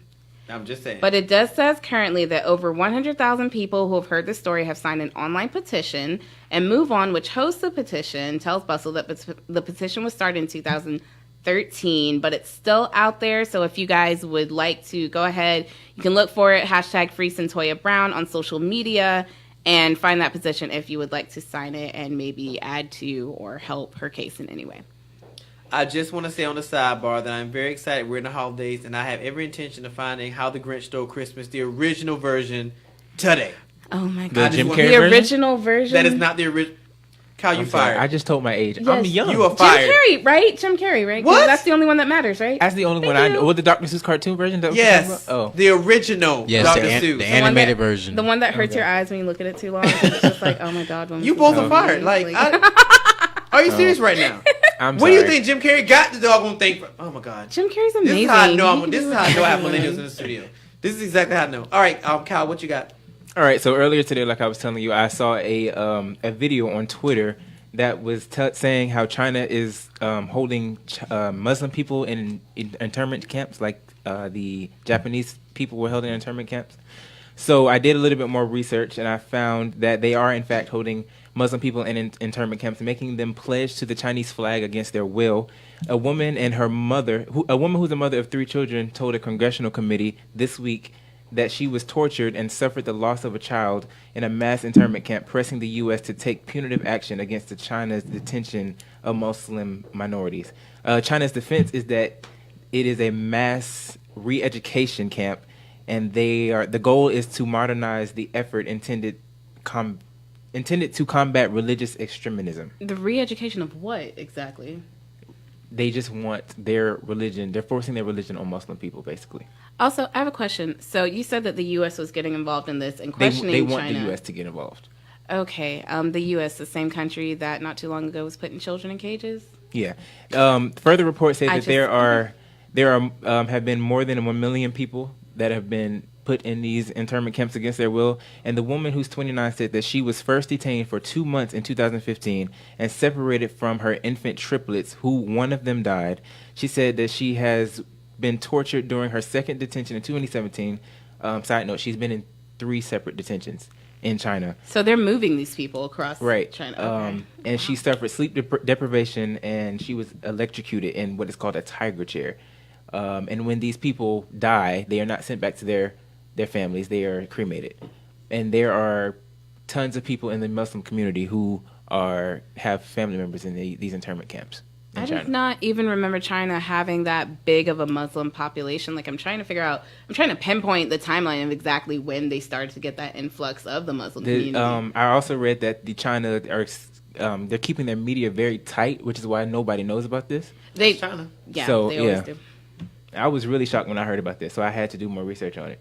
So what would the U.S. do exactly? That's just my question. If they were to get involved, if we were to get involved, what We're exactly not. would we do? We're not. Why do you feel like we're not? Because Trump just could care less. I mean, Yeah. this is You the might be same right. man Yeah. trying to that's having a trade war with China. He could care less. Now the UN will probably get involved. The United Nations will get involved, and they will probably do sanctions and interventions. And if it gets really bad, then they'll probably send UN troops in, possibly. But the United States is not going to do anything because at this point, Trump does not care for China, which is why he's trying to close the borders off to him and is in a trade war with them. So That's fine. I mean, and I guess that poses the question: is the United States, especially in its current state, still the world police?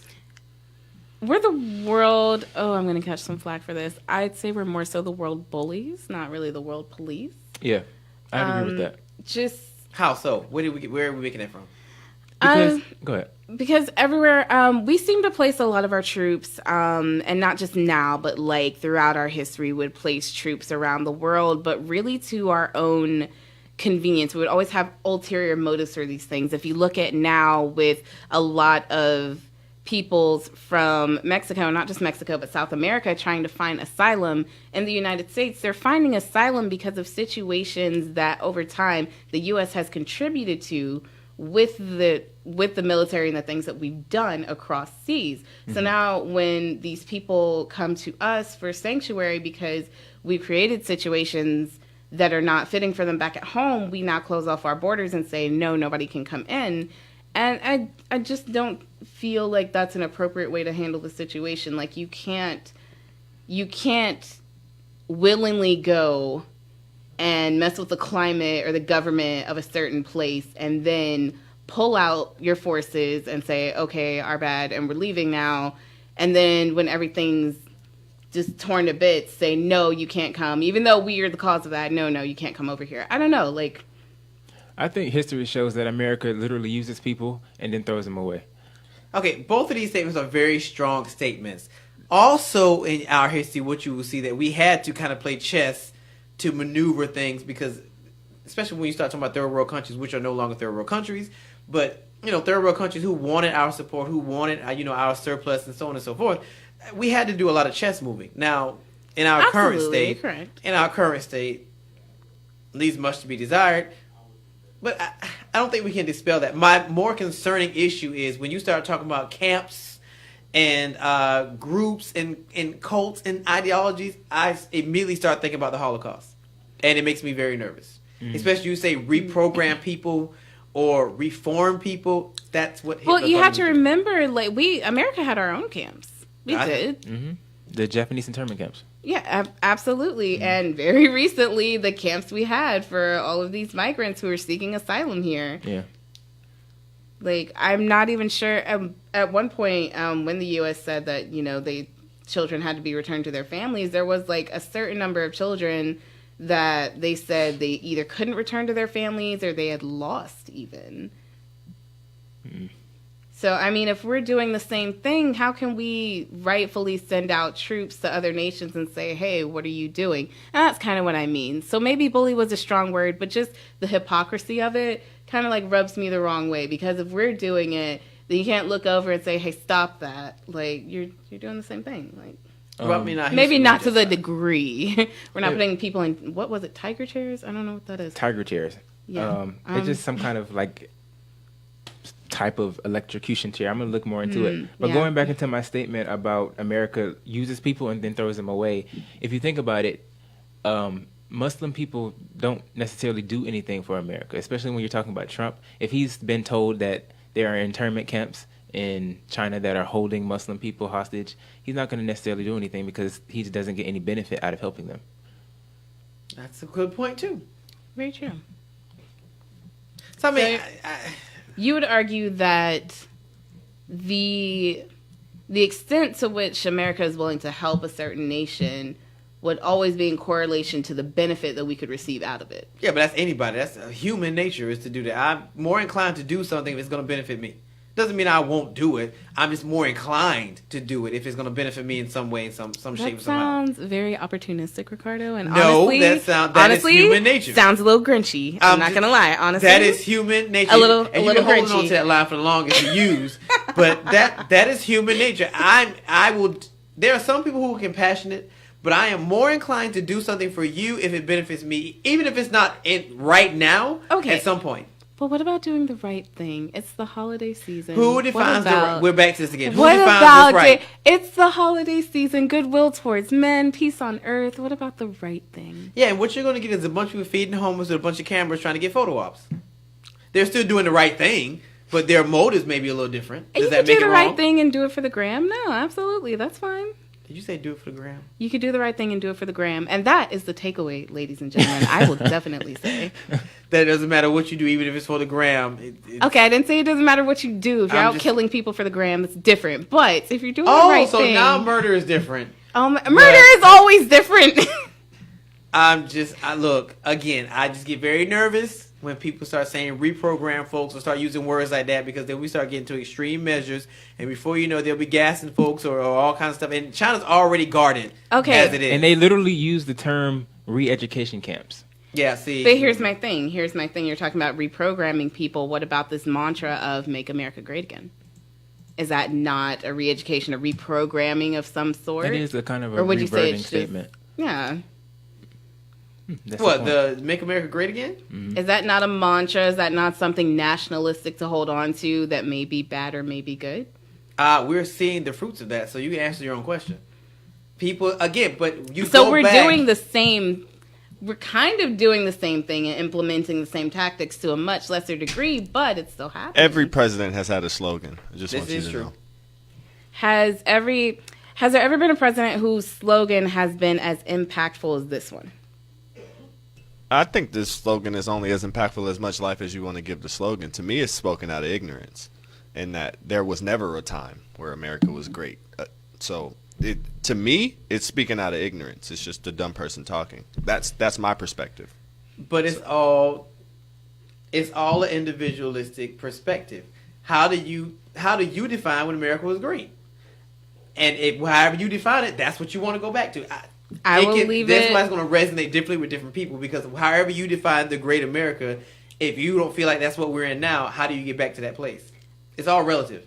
Yes, exactly. It's all relative. My father would always say perspective is reality, so it's really up to your own perspective. I just think. All right, everybody, final thoughts. Michelle?